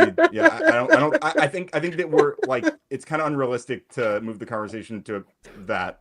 Okay, Like, you're right. It I is. think we all Right? agree there's a lot more Paige, people who are affected by what I'm describing right now, right? Even just like blocking like a trans woman from having her gender identity on like legal documents. I'm sorry, guys. I'll mute when I laugh. No. I wanted to ask you if you were like if you had more to add, or if not, I do have to respect the boot. But I wanted to give you your time if you had more to ask. No, 100%. Please, can I have 15 seconds with this guy before he goes No, up? because I promised Okay. Mr. All right. Mister that I would only. That was the agreement, and I want to respect Mr. Mister. That was very, That's out of fair. respect. Well, I know that's a huge donation. I get you. In typical litigator fashion, Sarah, no further questions. Your Honor. Yeah. Well, like I and said, sir, I'm before you go, Hold on, Ted, hold as on. a gay man, please do not be the advocate for gay people. Don't speak out for us. You're making us look terrible. I'll explain once you're gone. That's fine that you feel that way. I disagree with that assertion, but I mean that's neither. Yeah, here nor I there. don't really care if you disagree. You're making us look terrible. Stop it. Yeah, and many gay people don't agree with you and your assessment of my position. Most right now, of us so, agree with me. I don't think Ryan, that's true. let's, I bet there's hate on that. But anyway, we can. Well, all, I've only been in this I have to community go. for Shut up, over Ted. 30 years. Sorry. Shut up, 10. I I have to hear go. you. Mhm. That's a lot of I've been kicked Ryan, off. Oh, sorry. Ryan, we will connect and we will get you up on a Throwdown Thursday, and 10th man, Paige, whoever can all come up and have their fun with you. You can think of like a statement even if you want to start Sure, with yeah, the yeah. one you started with. We could No, do that. no. too. I got way better things to talk about. All right. There's like a Let's fascist do coup it. happening in our government right now, so it's pretty terrifying. So I'm we can definitely talk about the disgusting, anti-American, horrible things that are happening there. But if anyone wants to fight with me about anything I said tonight, or whatever, really, I will be going live sometime tomorrow. Where do you live? I'm just kidding. I live in Florida. But if you search Radical Coder, you'll find my YouTube channel. It's fairly small. I haven't streamed in like a year, but I think tomorrow is going to be my first time back, and I'd love to see any of you there. And I'll be around for sure. I'll set up that debate or a debate panel with Sarah. And yeah, I've been around for a long time. I used to fight with Andrew Wilson all the time back in the day. I go way back. So just stay tuned. You'll see a lot more of me. And it was a pleasure. Thanks, Sarah. And I'm sorry that I offended that person so much that they had to donate $100 to silence me. It's kind of embarrassing, but that's it is what it is. So have a good night, everyone. Love you too, Sarah. Well. We'll see you tomorrow. Oh, Ryan's so fun. He was probably one of the first top 10 people I started interacting with on YouTube. So it's a joy to have him when he pops back in from time to time. So it's crazy that we've got the Christian right and the gays coming together against him. Yeah, it is quite odd. Let me, Paige, did you have any more thoughts to add? Well, I can't tell who speaks faster. Is it him or Destiny? Like, does anybody want to put it to a vote? I think probably. Wokeism might be the result of Adderall. Is this a? Hold on. It Let me could. make sure. I believe you may be correct. Let me do an overlay just to make sure. I don't know. All right. While you're checking that, thank you, Smoking Auditor. Thank you, Tara, for your donos and stuff, and the gifted memberships. Who dat back there? James Ray Gregory. That's 3 first names. I don't trust him. Mm-hmm. Yeah, Radical Coder Square. And he's got like a virtual person too. So, James. Yeah. What you doing? Oh, I thought I could be backstage to like. Yeah, no, it's good. You're fine up on stage. I just want to make sure you're not going to show anything on screen that we shouldn't be. It's just me. I'm virtual. My camera's virtual through OBS. It's just me. Oh, make a peace sign then. Oh, okay, cool. Very neat. And we're not going to show anything we shouldn't, right? No gang signs, no nipples. Yeah, okay. Well, nipples I can handle. Hi, Anson. How are you? Hi, Sarah. Hi, Flo. I mean, Dusty. Sorry, you had a name change. What's up, Okay, man? I answered to both of them. Yeah. I call him dipshit. He answers to that too. Yeah, I don't doubt it. Retarded, and I answer to that too. Yeah. Sarah, you look absolutely ravishing tonight, as always. Thank you. Look at Appreciate Anson that. running his game. Hey, Yeah, shout he out Jim Bob. I just wanted to say somebody was talking smack in the chat. I wanted to see if you want to come on and Jim debate. Bob? No, not Jim Bob. Not Jim Bob. Shout out Jim Bob. But somebody else was talking smack to me. I sent a donation and someone Well, was who was it? sniping. Oh, I had to try and find it. let's see. You sent a dono. Yeah, but I had to find the dude's name. It was like E. Jackson. You want to come up, E. Jackson? I'm sorry, Miss Jackson. Woo, woo, woo. I am for real. Such a good Never tune. meant to make your daughter cry. In the meantime, while we wait for Miss Jackson to come, Paige. So I hate these conversations. So, and I will get to the rest of these super chats shortly. oh, sorry. Go right ahead. No, okay. Yeah, let me go ahead and dive into some, get through a few more. Wrongful Rage utilizing his membership to say body count matters as long as my bank account does. That's fair.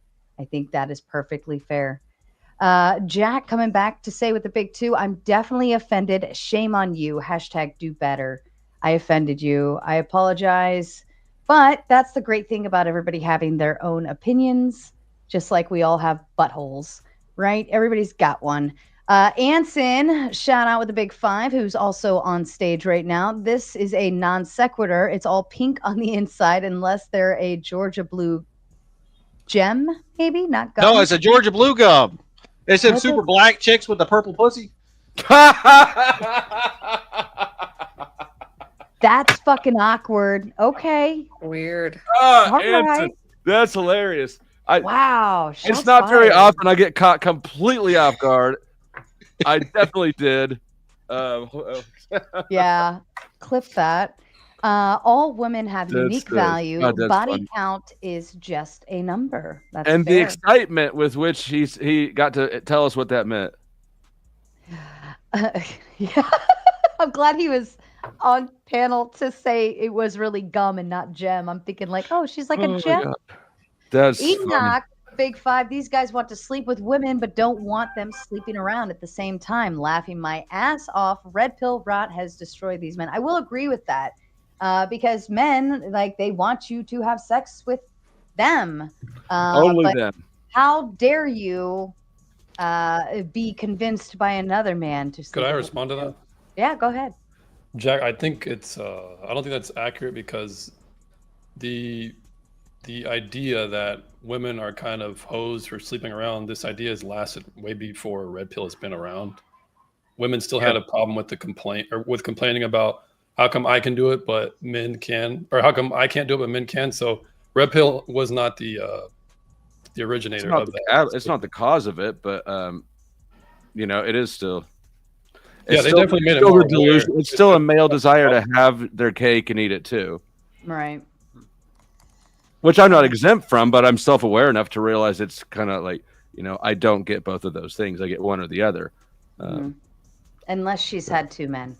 So, I mean, yes, unless she's had 2 men. But my point is, like, as much as I would like to say, okay, all women have to just not have sex at all unless it's with me, I can't really do that. Right. Right, but Yeah, you I didn't need think the red pill to tell you that. No, I was just born with this It's a narcissism. natural inclination. It's like Yeah. it's just a Born with it. Yeah. Maybe it's Maybelline. Jack with a big 5 says, jokes aside, you're making my point. A woman with a high body count doesn't have the foundation for a monogamous relationship. Skewed values, your words. No, that's what I was saying. That's exactly what I was saying. That's why I said a father's relationship with his daughter is very important. I think we both agree to that fact. I don't think we disagree. Go ahead. I did hear that little blip that you talked about before I came in. Mhm. Pause. And I think that, to Coder's point, that gender norms are outdated gender norms. I think that I heard from you is the expression of a desire for gender norms. I think that basically everybody likes gender norms unless they convince themselves that they don't. People naturally like order. We are more inclined to order than we are to chaos. In order to establish chaos, we have to have a rebellion against order, right? But we have to have order first in order to have the rebellion there against it. So I think we naturally, just like children naturally want their parents to tell them what to do, just so they can be rebellious little assholes about it, right? They like it, and when a child discovers the word no, like it's almost like this beautiful epiphany occurs in their brain, and they're like, I can say no, I can rebel. But what we've actually discovered is children seek order, they seek guidance, they seek their parents to tell them what to do, where to go, what Stressful to not have any boundaries. Exactly. So I think that society as a whole still wants that, and just because they go against it doesn't mean they don't naturally want it or seek it. And that's why you see us like a society trying to normalize the extension of these boundaries, i.e., e.g., like the pets on a leash kind of thing, like walking a person around on a leash, the gender standards going this way or that. You see the LGBTQ, all of these things. We're trying to push the norm boundary out further, so that then that will now be the norm. Now we no longer have to rebel. And so I think that there's a piece kind of mixed in there, but we still want order. We still want the order. Agreed. Yep. Yeah. If I may, for just one moment. Yeah, go ahead. So, Paige, do you mind if I'm in New Brunswick? Do you mind if I ask what province you're in? Yeah, sure. I'm in Ontario. Okay. So, I'm almost 50 in the year 1999. You sound much younger. I understand. I look a lot younger, too. Oh, Stay out of the sun. Sir. Good for you. So, in 1999, I was fired in Alberta from my job because until 2003, their human rights, the Alberta human rights legislation, did not encompass gay people in any way. Oh. Now, many other provinces did, but there didn't specifically. Too bad, so sad. So I moved out of that province. Until I think it was 2003 or 2004, the same-sex couple couldn't file for income tax together as spouses. So I fought my entire life up until then to try to change things. Is this another have to be able to have the same rights? No, I'm almost done. Calm down. Then suddenly they added a T into LGBTQ. And then all of a sudden, everything changed. And it wasn't about us just being accepted in society. It became, now we have to tell everybody else how things are going to be. Is that what's happening now? And then a bunch of straight people, like that dude that was up here earlier, took over the movement, added a T in there. I believe that it's purposeful by certain aspects of the religious community that put these people in place to destroy our movement. That's what I believe. That is a wild conspiracy. So you think that's wild? Can I just clarify your position? So you think that the trans movement was a movement to basically disintegrate or like lower the issues that the gay community faced in Canadian society? Yes. To like top out one indifference with another one that's even more far-fetched? He's just describing a Hegelian dialectic. It's used for political change all the time.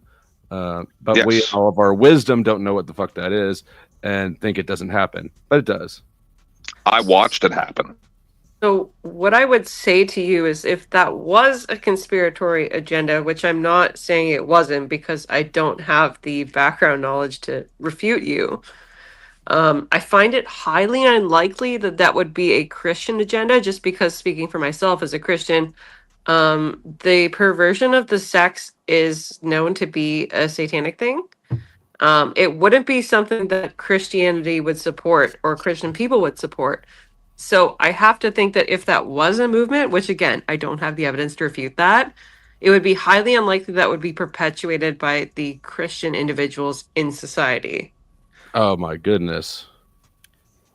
You know that there are people running all over the metaverse, like these panels and all over the world, claiming to be Christian and behaving like douchebags. So you might not agree with their behavior, and you might deny that they're Christians, but I'm sure that they believe they're Christians. Yeah, but PD, sir, that fails to recognize what I just said, which is what I say the legitimate Christians would not support that, right? What you are proposing is an individual who masquerades as a Christian, whereas a true Christian who maybe doesn't understand the fundamentals by which they pledge their life. I'm not talking about that. Is that when we're talking about somebody's religious views, they're in a better perspective to identify themselves than you are? I think there is an objectively moral standard by which we can measure whether or not an individual is Christian. I think it actually does help us in Christian society. What are some objective standards, and do they correspond with the Bible? Like having a partner? Absolutely. So I think your morals should stem from the Bible, right? If you're doing something that's against biblical teachings, I think other Christians have a right to call you out on it, right? For instance, in your hypothetical, if an individual who was a Christian who said, I think, we should promote this agenda in an effort to decrease the amount of gay people is acting in a sinful way, which I submit they would be, then absolutely, I think another Christian should be able to say, hey, I understand you're trying to, disintegrate a sinful agenda, but in your efforts to doing so, you are actually promoting a more sinful one, which is a perversion of the sex, and it ought to be prevented under Christian ideology. Hey, Chief, why would that be sinful for a Christian to do if they knew that outing the T would end up destroying the movement, making so that people wouldn't be gay, and it would get the general population who's not religious to go against that movement? At the end of the day, it all goes into the effort of destroying it, like how it ought to be from the Christian perspective. Has anybody got any evidence or what? So How did the T get added in? Let me encounter the question. But you got any evidence about it? Because it just sounds like a bunch of theory craft. I'd like to hear the evidence too, but do you mind if I encounter the previous question first? Engage, yeah. Yeah, I'll make it very brief. Again, I tend not to prattle. So basically, the question that you're asking is why would it not be unethical on a Christian analysis to go against a ideology or a worldview in order to promote another worldview? And the answer is very simple. Christianity seeks to prevent evil or satanic acts. A promotion of an agenda which perverted the nature of gender and sex would be a satanic act. So that would be an improper action of correction in a Christian worldview. Be very simple. That is not a biblical worldview. That's a cultural worldview, right? It's a Christian world. Where's your actual evidence for that? Well, PD? I mean, we can look at what Jesus said, and he never spoke on trans issues. He didn't speak about sabotaging opponents. He basically gave two primary commandments, and one way to get to heaven, and so none of it has to do with what you just used to disqualify people from being Christian. The standard you're applying is your own cultural standard. It's not a biblically supported one at all. And what I would say in response to that is very simple and very present. The fact is that the Bible was written many years ago, right? It's obsolete. Transgender issues and issues that we encounter today, the very issues that we are discussing at this very debate, were not necessarily present in then. We have to take the intent. That's false. Sorry? That is false. The Roman culture had all sorts of weird perversions. Show me an example of transgenderism. I'm not going to teach you history class. If you think I'm wrong, but if you think that I'm wrong, you can demonstrate that I'm wrong, or we can. I mean, Anson, back me up here, right? There's eunuchs. They had all sorts of stuff going on in Greece. Yeah, they were all sorts of disgusting freaks, just like in India. People that are trans or whatever you want to call it, with the both genitalia, are considered gods in India. Yeah. So basically, the line of logic goes: if you can prove that somehow homosexuality and other degeneracy was back in the time with Jesus, then that therefore means that there's current Christians conspiring with T-men in Canada. Is that the line of logic? Because is that a sarcastic question or serious? I'm dead serious, because even if you could prove it, the line of logic is she's saying that Christians would never do this because it's against Christianity, and those aren't real Christians. And what I'm trying to illustrate is that that's not against Christianity as is presented in the Bible. That's against her cultural understanding of what Christians should be. Right. I was just explaining that if you grant if I just grant what you're saying, how does that prove that there's Christians conspiring right now? We're not proving that. Yeah, no. Okay, so can we get back to body count? It's against it's so from an atheist perspective. Hey, so I'm an atheist, right? But I actually sympathize with the Christian ethic on this because y'all's ethic is centered around normal husband, wife, family unit, because that's the entire center of the culture that you have within your church is a family that looks up toward God. And so that's why the Skittles community is an abomination, because it can't form the kind of cohesive family unit that is required according to their traditions. And that's why the cultural existence of the Skittles back then is irrelevant, because it's all degenerate, disgusting behavior that doesn't align with the system with which they're set up to worship, because the family unit is a major part of how they worship. You're appealing to the culture. Maybe it's because babies don't come from butts. Nobody's babies come from butts. Nobody's come from butts. What I'm saying is they that can't reproduce. Actually, you can impregnate a woman with oh my God, that kind of activity. Lord. What was your Google search to figure that out? I would like to know the dynamics of that. Go ahead, Paige. Yeah, that's all TOS. I'll show you later. I'd like to. I hope nobody ever has to see that. By the way, I would like to. But if you want to, check out my OnlyFans. No, thanks. I'm good. Anson, thank you for clarifying the position. Yeah, I mean, like, I'd like to clarify some things on what you said. Which position it is that lets that happen? Well, so I think that is sinful, right? I think that goes against Christianity. Do I think that everybody who supports a degenerate lifestyle in the Christian view should be rounded up and, like, executed or something via, like the Handmaid's Tale style? No. I think it's an individual's own choice, right? As to whether or not they live a sinful life. I have many coworkers who are of different, religions, different sexual orientations as me. I don't think they're bad people. I just don't disagree. I don't agree with the way that they're living their lives. That doesn't mean that they need to be persecuted. Okay, so I just want to clarify that, because I think one of the things that 10th Man kind of touched on is that there was a huge amount of persecution. I think that's wrong. But I think we should stand for a society wherein, we are adopting a nuclear family for the most part, and we are promoting a Christian or conservative agenda. That's just my worldview, right? You don't need to accept that. Do you support gay marriage? Do I support gay marriage? Mm-hmm. Do you mean, do I need to go and like cheer on the sidelines and be like, yes, you're married, sirs? Answer it however you think you think best.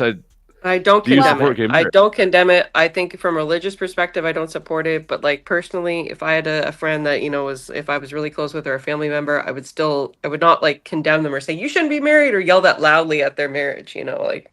No, could I use that to disqualify you from being a Christian? You're not a real Christian? Yeah, sure. If you want to. If you want to disqualify me for not being a fascist, that's fine. Go ahead. Don't get fussy. It's a reasonable question. You disqualified people who undermine the LGBTQ, and I'm just doing the same thing. Or yeah, no, that's fair. I don't think that should be promoted, but I'm not going to say that people should be rounded up or condemned or put in camps or something. If you think about it from a government perspective, the government acknowledges your right to privacy. So what happens behind closed doors stays behind closed doors. The government doesn't want anything to do with it unless you're actually harming somebody or negating somebody else's rights, violating somebody else's rights, so on and so forth. So essentially, the government doesn't care either, right? What you want to do behind closed doors is up to you. Be gay, be this, be that, whatever, be merry. Just don't harm other people in the process of it. So even at that, if like you don't have to support gay marriage in order to be wrong or right or whatever the case may be. What you are supporting is the government's ability to provide your right to privacy behind closed doors. And so it's up to you if you want to come out to the public. And I think that's where the bigger piece comes from is the public recognizing it, not shaming it, not persecuting it, not, whatever, so on and so forth. And I think that's where the caveat should be is you don't have to support it. You just support your government's ability to protect that right. Yeah. Thank you, Sarah. Like that's basically what I'm saying. I'm not saying that like I agree with it from a Christian standpoint. I know I'm going to get a lot of hate for this.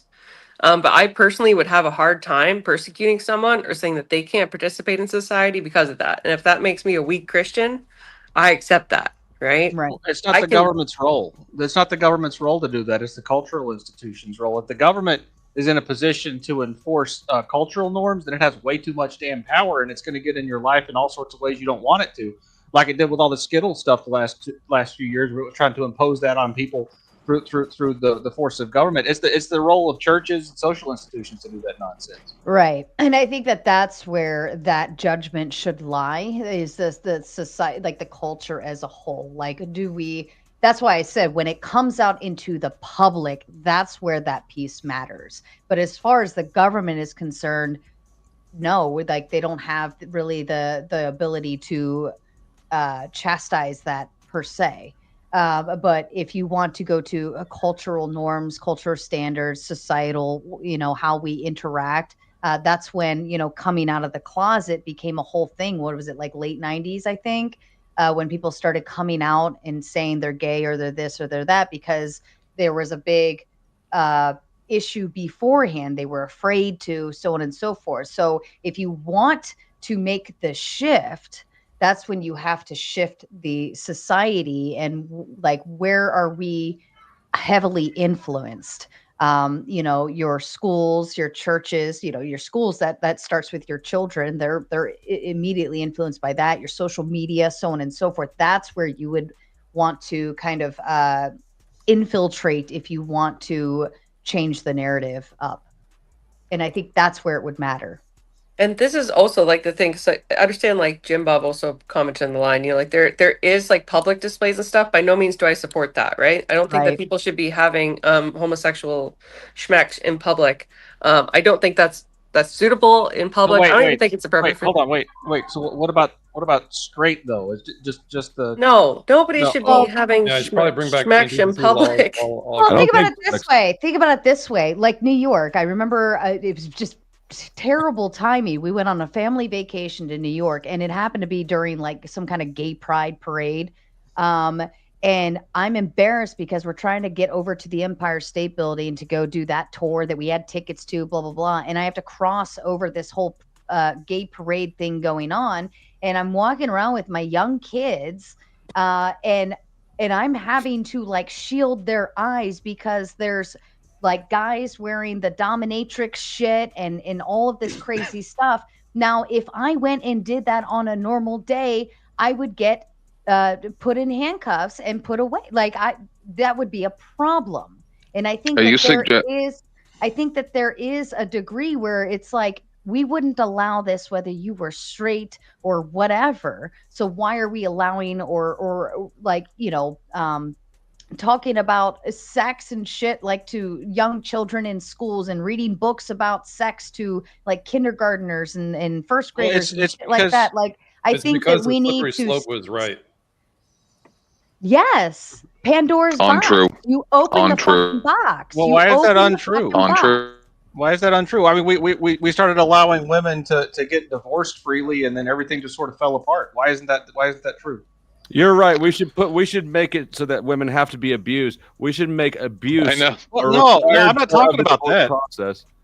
I'm not talking about that. You're not talking about no fault divorces. No, I am talking about no fault divorce. That's different than abuse. That was unrelated.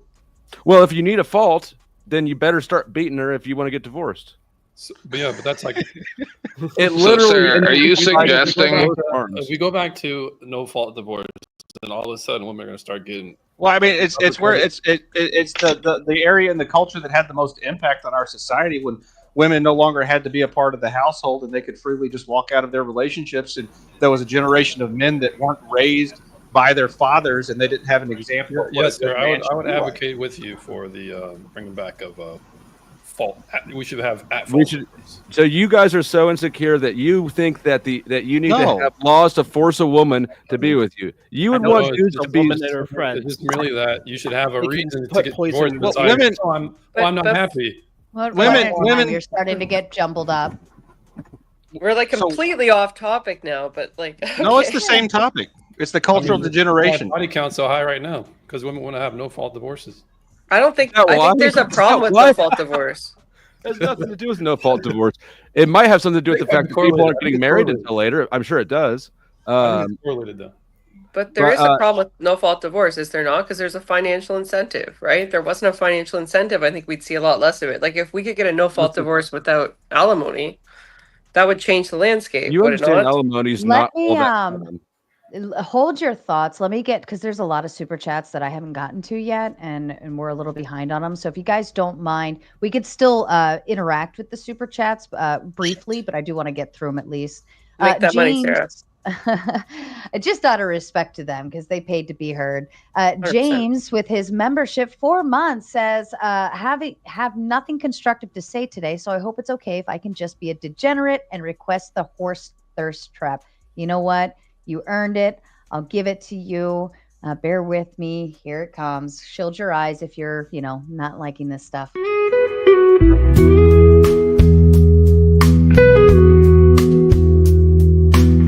This message is sponsored in part by... There you go, James. That one was for you. So how often do you ride that horse, Sarah? It's not me. Jack with the big 5 says, That's what I imagine you look like. I don't have an issue with promiscuous woman. I was answering the stream title. Women always try to sum up the reason men care is because of misogyny. Anybody have a thought to add to that? Yeah, it's just women and other men trying to shame men because they have no arguments that are valid. Well, shame has a vital role in the culture. You're right. It just doesn't work as much for in this case. Yeah, I mean, because people don't have as much shame as they used to. They don't have guilt, and they're Well, filled why with... should anybody hold on? Why should a woman feel guilt or shame about her body count?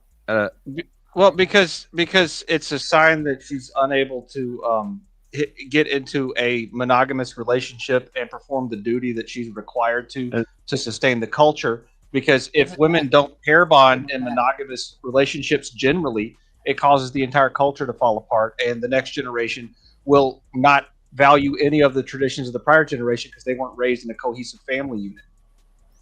Yeah, This also shows she's used herself or used by others. It's not about the individual. I don't care about the individual. Like if one woman's unhappy, I don't really give a crap. I'm thinking about the entire culture. So I think that a high body count, the woman is harming herself. True. I don't think you guys or culture or anybody else really has any dog in that fight. Certainly not one enough to that it justifies them in tisking. Well, no, the tisking is just a cultural tool. It's a shame to force people into a position. I don't think you have a say in somebody else's sex life. Yeah, but I think it's also kind of a natural thing, because if you're on a marketplace of if there's a sexual marketplace value and a woman's value drops, she's naturally going to feel some shame to that. A man's reaction to it might not. Her value doesn't drop. And that would be where I'd say, like, I think she's hurting herself. I think that women who their sex is a big power thing that they have, and if you just throw it away, then you've thrown away a big part of your, I guess, power. Well, Dusty, you could How does a maybe woman's multiply value drop by having sex? Well, real quick, right now. Dusty, you could multiply the way you felt about it right there in that statement by like 100,000, and that can be like a certain marketplace where that woman would feel like, damn, I can't compete here. So that is going to naturally make her feel shame about it. If I can address, Melanie made a point. She asked, like, how does that lower the women's value, right? So there's 2 points of value, I think, traditionally in women, and some people might call this red pill talking points. I don't care. I just want to put that out there. Right. The first point is that if a woman can give a man children, right, there's some societal value in that. I don't think anybody's going to disagree with that. Okay.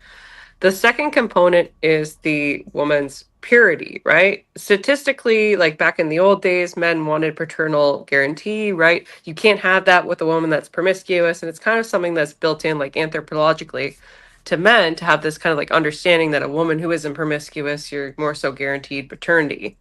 So I think that's kind of true.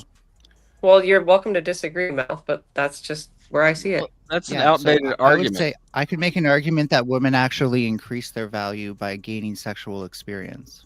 Wrong. Okay. All right. Well, I mean, we can look around and we can say that that's just generally, that's not the case, right? Women, higher body Really? count. So like someone who's inexperienced in bed would not be as valuable as someone who is more experienced in bed. I guarantee. Okay, we can ask the chat right now. Put a 1 in the chat if you'd rather have a slut, and put a 2 in the chat if you'd rather have. I mean, a most virgin. people in If chat you're have a only weird two obsession with virgins, so that doesn't. Okay, really tell well, us I mean, much. I don't know what sample size you want to While we are taking the poll of 1s for sluts, 2s for One slut, non-sluts, 2 virgin. I'm No, going virgin, to. not even slut, all the way virgin. Complete extremes. I want to read. Bane Bear sent another $15 just to say, Sarah, hope your night is going well. And just cause I support what I like, thanks to you. I appreciate that. You're welcome. And James with the big 5, also on panel, says, I think men who don't care about women's body count tend to have more laxed morals, higher bodies themselves, and or are marketing / virtue signaling. I think men who don't care about bodies, women's bodies, tend to have lax So my morals. question is, do men lose value when they have more sex? No. I think that might be the case, but you have to remember there's two do men things lose there. value when they have more sex? Well, who's talking? What's your name? How can I address you? You're a floating voice in my head. Oh, sorry. It's because she never takes down the comments. I'm getting there. I'm trying What is your to name, do good something right sir? now. That's Mel. Mel. Okay, Mel. The problem is you also have to take into consideration how men feel about it. Whether it's subjective or objective is not necessarily relevant. So a man has 2 different strategies often. There's short-term fun, but then there's also a long-term plan. And a woman might fit on opposite ends of that plan. So, of course, a man can like a woman who's more sexually experienced, but he's probably never going to settle down with her. So a woman might be confused in thinking, even yourself might be confused in That thinking, didn't really answer my question. If men can lose value, They typically gain value. It's not universal, but men gain value. That's what I'm trying to explain. But how is it like on the opposite how is it a side? double There's a standard? subjective nature. So It women, is double standard. the It women doesn't- don't care. That's what you don't get. Is the women don't tend to care about this. If anything, they want a man who has more. No, I think experience. they do. I think that they do, but not in the same way that men do. I don't want a man not hoe. different. No. I can explain this.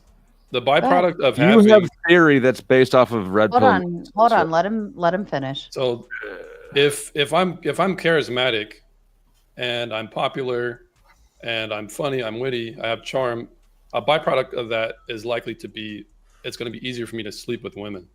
Yeah. So because of that, women tend to like those things, and they're going to be more forgiving of the fact that I have more bodies, because those types of traits are a bit harder to find when you're looking for them in a man. And James, I just dropped Doesn't the your same link. thing kind of apply to men Hold on, and how Mel, women first. look? Hold on, Mel, for just a second. James, I went ahead and There's a dropped lag. your link in the channel, in the chat too. Oh, I so appreciate it. if the mods want to continue to drop that later on, that's fine. Appreciate it. Yeah. Nice. I didn't realize you're a dating So don't men coach. sort of do? Oh. Yeah, I do some coaching on the side. All right, so go ahead, Mel. So don't men sort of do the same? Yeah, don't men sort of do the same thing with like, oh, this woman's really attractive, so I'm willing to put aside her body count. Yes, they can do that, but it would be despite that. But it's just the problem is the disgust factor. Well, it was also despite Men are what you more said for women and men. possessive. Men are more possessive, I think, than women. Well, okay, maybe. Men are more territorial, and women are more, for lack of a better word, status seeking. Right, like the high. I hate using the jargon, but the high value man concept. No, I does tend to come. You don't with, think men are status seeking?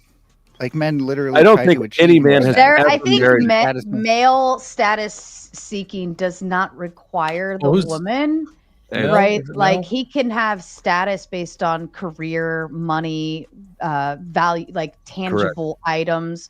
Whereas, women, Well, prior to find feminism. we find Feminism status didn't change via man. That's how I would kind of look at that. Mel, if you could I ask really you a wanted to question? remember it. Well, doesn't feminism kind of equalize that though? We're like No, women now are no, no it makes it longer. worse. So Mel, have you never met a woman, dude? They can also have- Bruh. but now, but Mel, who do you have think that has for who do you think has themselves more without being a man options, too. men or women, when it comes to mating options? Women. Okay, so if women have wait, more, by what metric? just By all of them? Some of just that by $100 intake, to get- It's easier for an ugly woman to get laid than it is a pretty man. Fact. Mel, do you disagree with that? Yes or no? I disagree with that. Well, I don't know. Actually, maybe I don't. I actually do, yeah. So Say- so you think that I think so, like visual.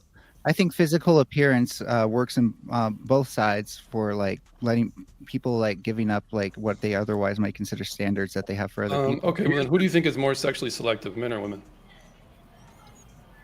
I think women are women. more sexually. Yeah, Sexually women. selective, if yes, women are more if, sex- if women are more sexually selective, wouldn't that stand to reason that women would have more options? Yep. Not if they're sluts, because if they're just there increasing is- their body there count, is- then I they're less Exactly. So well, there's- Mel, wait, so Mel, hold on. I will tell you from personal experience as a female, we have 110% more options. We have the ability to choose. Where we don't have as much selectivity or our options or the ability to choose is when it comes to establishing the relationship and harnessing the commitment. That is when the man obtains that power back. Evan But as Lord's right far here. as- And, I and love Mel, you, Evan Isn't Lord. this just like a lot of words, though? yeah, but Mel, to answer Isn't your it just like question, a lot of because words? So for like men think with their, but wait, I just want to Okay, go ahead, clarify go ahead, something. go Like, ahead, can we just explain this all with like men think with their dicks more? Wrong. no, well, you're asking a different question. I wanted to answer the initial question you asked. But Okay, that's sorry, what I was didn't trying to mean ask. to do that. So the reason why I brought up women having more options is because given that men have less options, by consequence, it stands to reason that men are going to be a little bit more desperate when it comes to picking a mate. So they might choose a mate that's less attractive on a multitude of scales, including body count. So that would answer your question as to why do men tend to forego or disregard that number? Is because they might be desperate or So less why secure. wouldn't men? Why wouldn't men value women who are less sexually selective more and like sluts? Why wouldn't men value women more who are less selective? Can I? Because it shows the problem with the body count is it's not just the body count itself, it's also like a structure or a complex of other bad qualities. So if we have disloyalty, you have someone who's doesn't That's not treat necessarily disloyal. well, if I could just make the case real quick. Yeah, like some All right, well, if I they just can haven't make the settled case. down with someone yet. You want to answer the question? Hold or- on, Mel. Let him Okay. finish. So disloyalty, someone who's not honest, someone who might be have a wandering eye, someone who's not faithful. None of that If- shit. So what's my argument, Dusty? What's my You're argument? saying that they're all cheaters and they've got other bad qualities. That's not but- what I'm saying. Okay, disloyal, disfaithful, wandering eye. You basically said they cheat in 4 different words. So what is the argument I'm trying to make before you cut me off? What's the argument? I don't know. Maybe if you were more concise about it, we'd know. Well, maybe if we just chilled out for a little bit. I am. So what about men that run trains? Bruh. Hold on. Hold on. I don't know. That's a good question. That's a good Dusty, are you- segue. I like that. Let's talk about that. Yeah. Hell yeah. Can you, James? Can you say it again, please? Okay. I was looking at other things. Disloyalty, unfaithfulness, someone who's very flippant with her relationships, and body count, they tend to be inversely related. So even if a woman has a low body count, but she still has all these bad traits, it'll still work the same way. It'll still have a similar disgust factor. Does that make sense? It does, but I disagree with it. Well, where's the ick coming in? If she has a low body, like let's say she slept with 2 people, but Because women are trophies, and the more people have passed that trophy around, the less valuable it is. Simple as that. It's simple turf. right, but he's saying Only they if, like, you're a still have- possessive. Hold on, just a second. He's still saying that. Correct me if I'm wrong, James. You're saying you could still have a low body count, but still have those bad values. You could Why do still you could have a low you could have a low body count, but if you still show a lot of those values, it'll have the similar reaction to that man. So I'm saying oftentimes the body count isn't necessarily the number itself. It could be a placeholder for a multitude of things. But it's not. That's what I'm saying. This So is. yeah. Okay, so I was this kind is, of. You're trying to justify something with by making it sound more reasonable than it is. No guy is sitting here going, "Oh no, she's got a high body count. That probably means that Right? It's visceral and it's automatic, and it's because it devalues her as a trophy. Yep. Yeah, but there's things that you associate with it that you might have experienced. Is what I'm trying to explain. No, I mean, there's things. Okay, so you mean to tell me? So you mean to tell me a woman who has high body count isn't going to be more likely to cheat on you? And even if I actually, yes, I think yes. I will say that I think that women. I gave a number earlier. Wouldn't data hold on disagree for a second. Hold on for just a second. I don't know what the data is. Oh, so, hold on. So essentially, I gave a number earlier. If she slept with one new man for 10 years, and she started when she was 20, and now she's 30, that's still a 10 body count. And the chat voted that over 10 was still high, right? So I guess, but that's still monogamy. She's still being monogamous. Each year, she's dating somebody, getting to that point, sleeping with them, and then eventually breaks up. Whatever the case may be. You can call it serial monogamy, though. Serial monogamy, but she's still monogamous. Well, can I bring up something? Yeah, go ahead. A lot of people forget that. So I have a question for James, and I've been super patient. Hold on. Bane Bear just I was told asked. to hang on by the host, and I would like the host to. Well, now you're hanging on. Bane Bear, go ahead. Thank you. I was saying, women are marketers, men are salesmen, and women control access to sex, and men control access to relationships. Women give up access to sex a lot more than we give up access to relationships, and that's a fact. That makes sense. I mean, I was monogamous. I was married. I had sex with one person, and I had 2 children by her. But then what? She left. Stuff happens. Too bad that my apologies, man. Too bad she wasn't forced to stay with you. Did she have a high body count?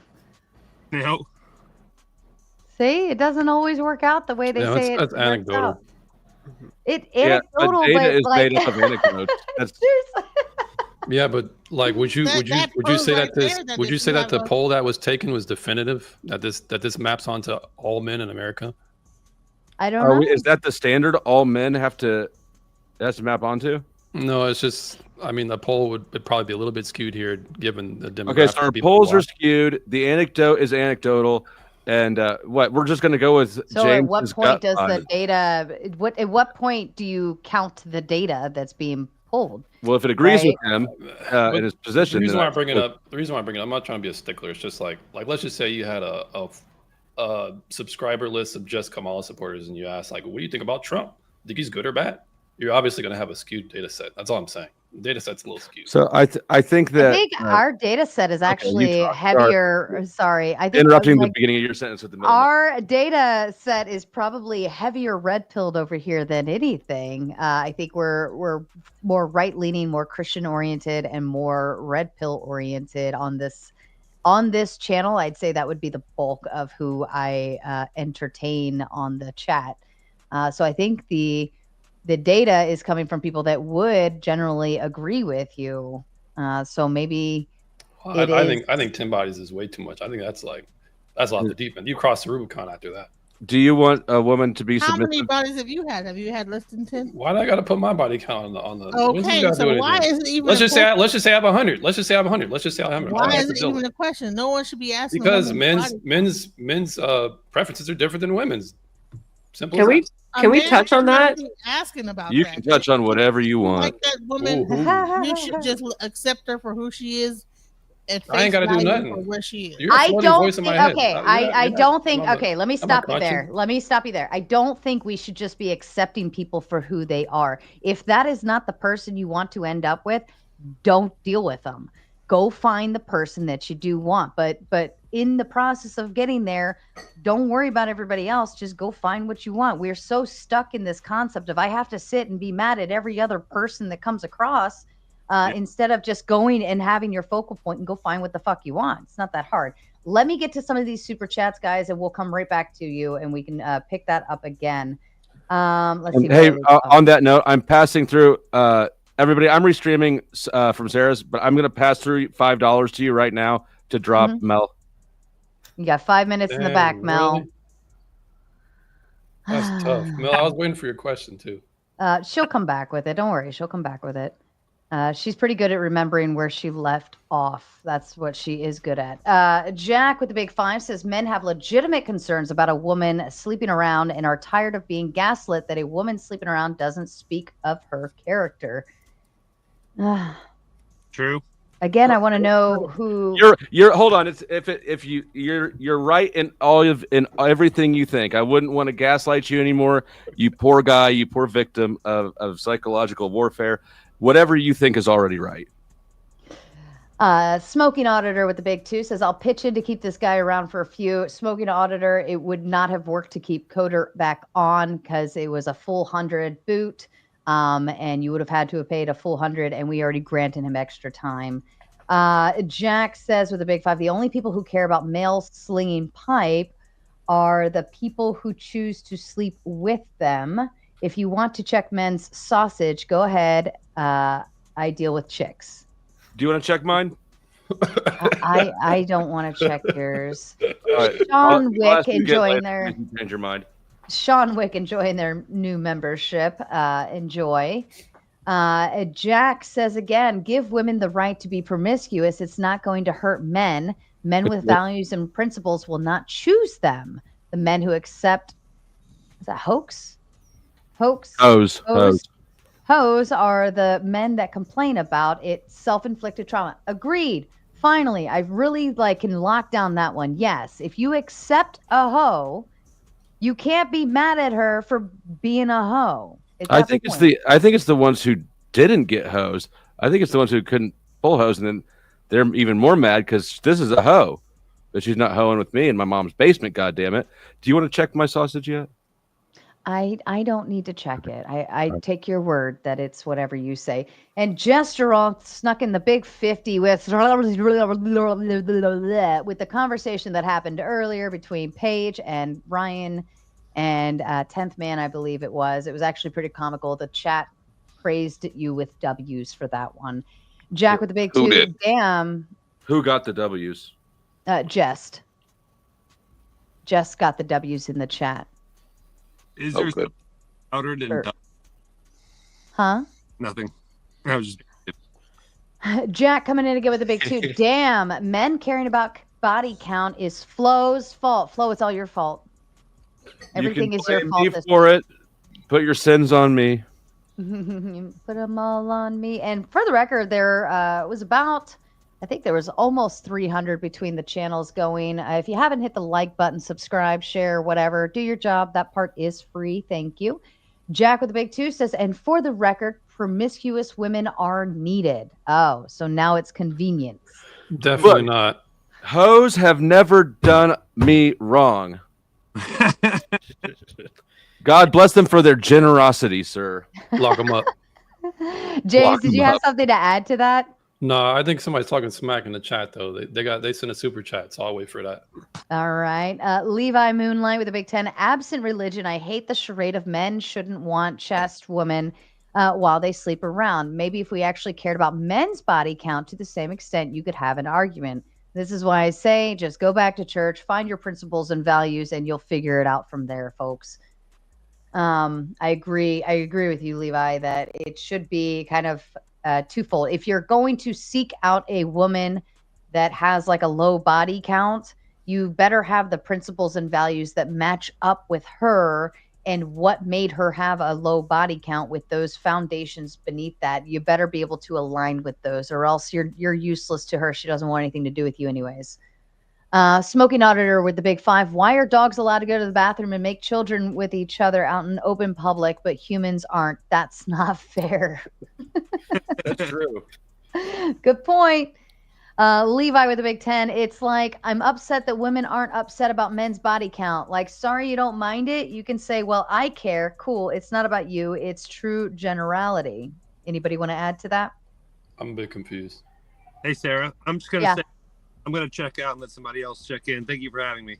Okay. We have an extra seat, so there's no need to boot. And you're welcome to stay either way. Well, I had a very funny video in the background, but I know you're saying this is a Christian channel, so I don't know if you want to play that one. It's not a Christian channel, but I typically don't pull up videos that is it of a train? Yeah, I want to see the train. I'm not playing a train. Yeah, pause on that. No, it was about what men will do. You know what I'm saying? But it was funny. It's actually kind of funny. It's good. We'll move on. I think Levi's saying, let's see, I'm upset that women aren't upset about men's body count. Well, who isn't upset about, like, maybe this is a weird take from somebody who traditionally is, like, I guess red pill, but like I do care about how many poontangs the man has inserted himself into. What if he paid for it? Is it cheating if you pay for it? Absolutely. Who cares? Yeah, but do you think most women care? I highly doubt most women I care. I don't care about I most would. women. Well, see, that's the thing. If we're speaking in generalities, we have to look at the trend. I think I would, like, if I know a man is like a slut and he sleeps around, you know, like he's the community bicycle and all the girls have, you know, Had a ride. If more than 5 women know about his dick size and the way he taps it all night, I'm uncomfortable. That's fucking weird. Like, the last thing I would want is to be with a guy that all the girls like know how he slings his dick. I think that's I weird. can. But every girl will know after you tell them about it. Isn't that hypergamy? Because women have the most vulgar girl talk. Perhaps there is a extreme fall off to where women generally start to care a lot. But I think the problem is the women are not catching up with the man's disgust factor. Let's just say the man's disgust factor, if you want to say generally, is around 5 bodies. The woman's is probably around 10. I just sent you an email, Flo. Check it out. All right. So I had a coworker once. Yeah. Sorry. I was just gonna say, like, he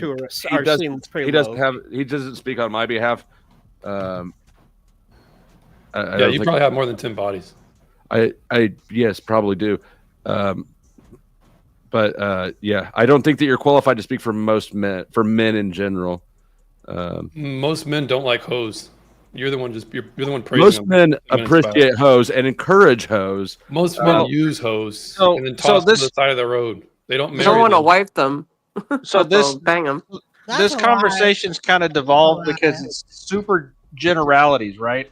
So we're saying body count's important, but a woman is way more than just her body count, right?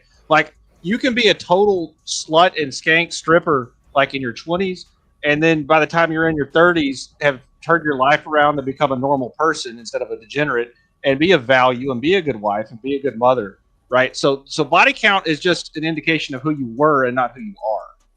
Yeah, but your past does matter, right? Would you Well, agree it with that? does. It does, but only if you're Can men ashamed do of the it, same? where you can't be intimate with someone and actually be honest with them about who you were and who you changed into, right? I mean, there's multiple reasons why outside of that, your past would matter. And this is why I don't think that Are you married, a body sir? What's count his name? The guy with indicates the that you're body? have any of the qualities you said. Because I think that, I mean, this is anecdotal as well, but it seems like most sluts, they have a hoe phase, or they rebound or whatever. It's not like a persistent, evenly spread layout. Yeah, that could be the case. I don't disagree with that. I would say this. I mean, are you So I married? wanna try to sir? Not next reconcile- me. The guy next to me. Are you married? Have Well, you my been name married? is James. Who is the person? James, this is What's your Genesis. name, ma'am? Genesis. Hello, Miss Genesis. No, I'm not All right. married. But what does So that have to you're do not- with the have topic? you ever been married? No, I'm not. What does that have to do with the topic? Okay, it has plenty to do with the topic because you're Please explain. saying that you're holding people to a higher standard that's really like what's not even going on in the world today.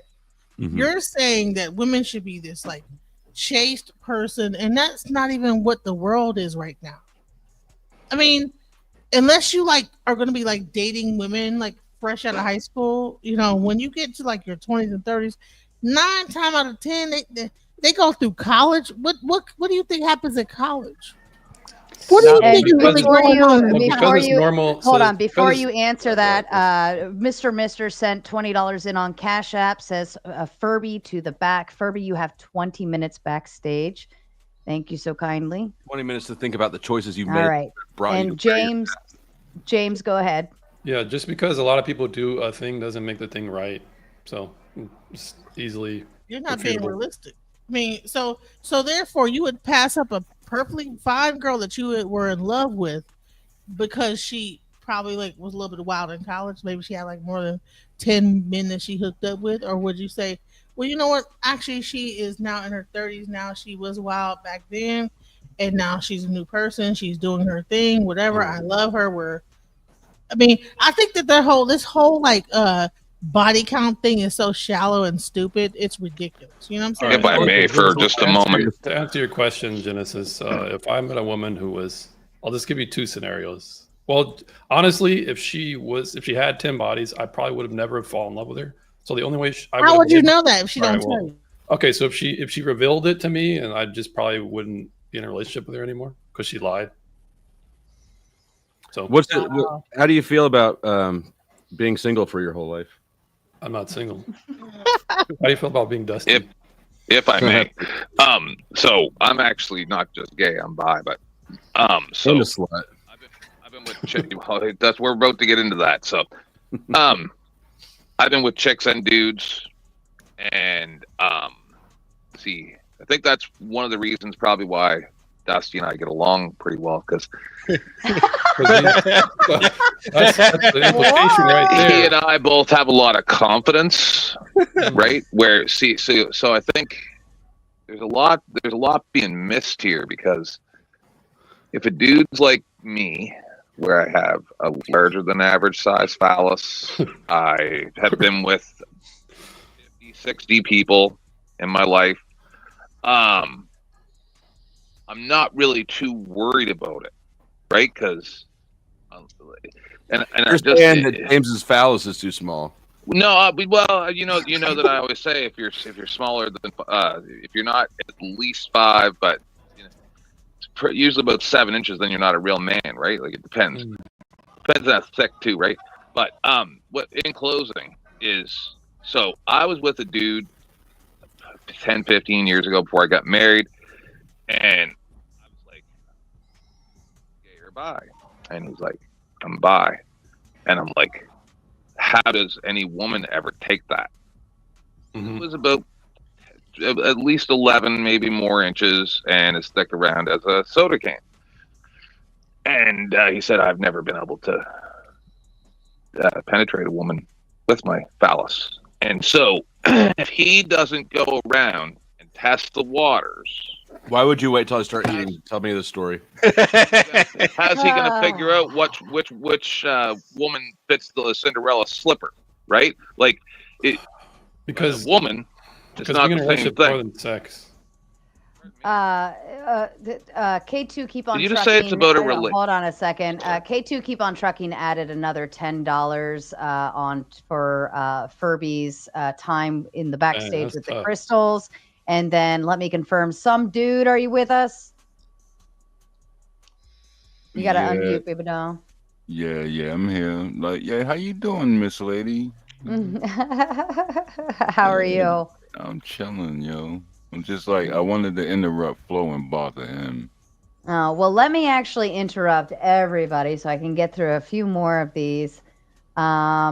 I believe we left off here. Jack says it's a fallacy to say that women need to be promiscuous with multiple men. Let me interrupt as well. Experience or wisdom. There's no correction. With more is better in bed. I think you could gain experience both ways, either way, whether you're with one person and you're trusting and vulnerable enough to like try new things, or if you're, outsourcing. For instance, someone's going to teach with the 2-hand twist. It could be me. Tara, can I ask you a question, though? Hold on, let me get through these real quick because there's a lot of them. I owe these people their time. Jack says again, men have an issue with women being easily swayed by things that a majority of men can achieve. That means she's more susceptible to cheating more often. All right, fair. I'll accept that. Levi comes in with a big 10. The only time I've ever seen another woman actually care about body count is when they say, well, I care too. In this debate, when are we going to stop acting like this isn't a thing? It's absurd. I think the degree of caring is preference, right? And we all have preferences. We're allowed to have preferences. And that is that argument there of whether she cares or not, just the same as Flow State here doesn't give 2 shits except unless she's fucked 2 men at the same time. No, that's not true. To a degree, right? Like you're not going around, There's- and that's not What's the wrong first with- question. I'm not Where- gonna throw her in the water lake and see if she sinks or swims like Right. homeboy here. If she Whereas Yo, Flo, James, hold on. Let me hold ask on, Miss hold on, hold on, Rosie. hold on, hold Cheeks. on, hold on. Let me finish my points here. We're gonna get through these super chats. Everybody's gonna be quiet. I'm just making a point. Whereas James here says anything over 10, and he's got the absolute ick. So I think these are preferences, and these are also based on your foundations. And I think any person can say whether they agree or disagree. Jack with the big 2 says value is how much a person is willing to pay for it. Yeah, the word's a little more diverse than that. It can be a Yeah. metaphor. Is Yeah. that the last one? Can I ask you a question? No, we've got a Rosie few. Cheeks? We got a few. Bear with me, okay? We've held on for quite a long time. Levi with the big 10 is a natural preference. It's not higher likelihood of cheating or STDs. It's because men find it way grosser. This is like saying I date tall men because they can reach the jars, not because I'm attracted. That's fair. I agree.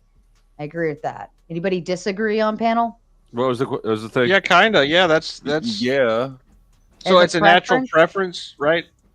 A preference for a man to prefer a woman with a low body count versus to not is the same way a woman might prefer a taller man than a shorter one. Yeah, or that's why preference is just a really bad way to sort the coupling of people, because then No. you have all these little individualistic things that just turn into hedonism, right?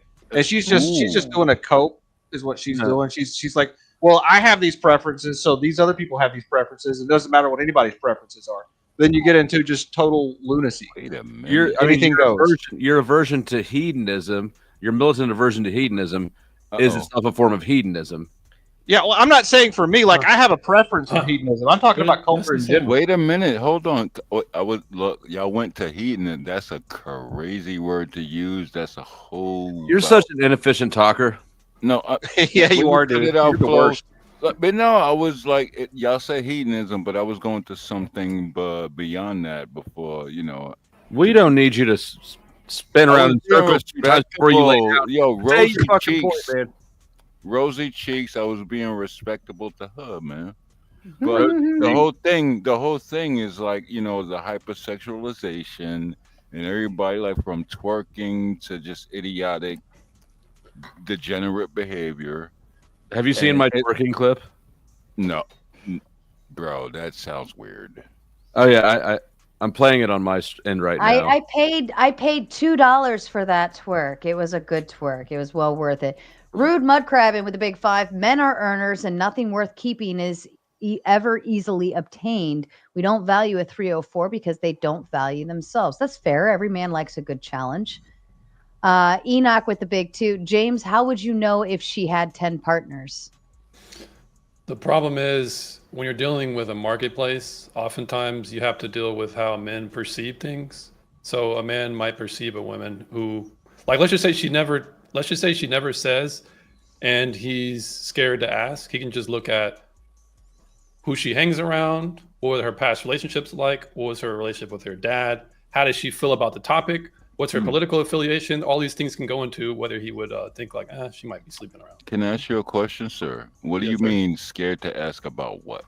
Oftentimes when it comes to body count, you can't just up and ask the question. Oh, yeah. It's like, I get it. Yeah, it's like asking a woman her age. You might get smacked. I'm actually probably going to come out with a video of how to like tell, but you have to like look for different ways to glean the information. If it's because they look up when they're talking. That's how you know that she's had more than 5 bodies. Have you ever broken a vagina?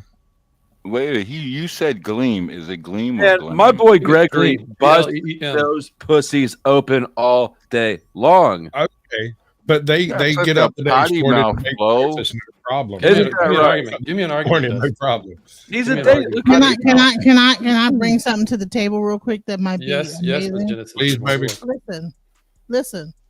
Do you realize that a lot of times that women that are usually promiscuous are victims of SA? Oh no! All of how many? You know what?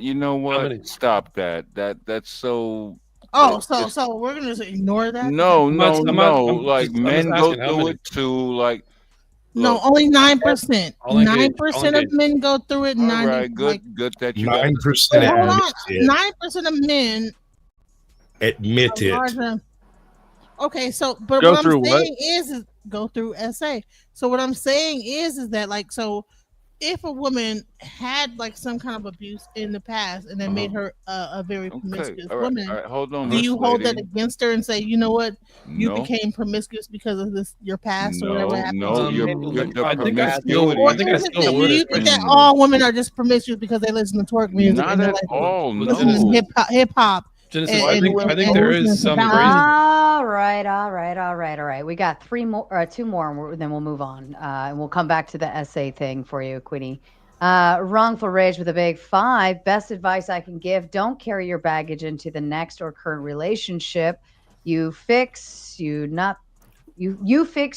not them. Post toes and Riz donuts, you heathens. And that is good, I think. Can we drop all of our members? Please drop Riz donuts in the chat for wrongful rage. And I Shout also out have to a Riz you. donut emoji that I had Mine's first. better. That I had first. That can be dropped in my chat as well. Rude mud crab with the big 5. Hoes are just fast food. I don't like it, but I'll defend your right to eat it. All right, and K2, I already added the time on, and let me do a shield up. And we got Derek. Are you with us, sir? Yep. Do you love hoes? In the short term, yes. Oh, right. I mean, yo, Flo. Like I just got a new thing, man. The Henry repeater 3030. Oh, nice. Yeah. I used to have one of those. Actually, I had a Marlin. Oh, okay. Is Yeah, this I was trying to get a Winchester, but those are weird. All right, we've made it through all the super chats. On the point of essay, I would say if the more you put yourself out there, the more opportunities of bad things to happen, and that's where Oh my I'd say God! that's Now we're victim blaming. No, wow. no, I'm just saying like So a person that as a public child is transportation. putting themselves out there. It usually happens for women when they're younger, when they're young girls. Yes. They don't know anything about it. They wouldn't even know it was That wrong. slut most of shouldn't the have stayed the time. night at her friend's house. Right. Yeah. So And I believe most of the SA victims are young girls, like not even teenagers at that time. And it is a very high percentage. Never mind. I think every woman I've ever had a conversation with, that piece always is a piece. It's always a part of a conversation. It's almost like you're comparing battle wounds at some point. But every woman I've had a personable conversation with has had that happen to them, and it's always when they were young. And to engage with your question about whether I or can not also tell what's you the- that pimps actually look after women. They look for women and have that. Hold on. Yeah, and it is something very unfortunate that happens. And then to answer your question, like let's just say a guy's in a relationship with a girl, perhaps he should take that into consideration and have a little bit more grace.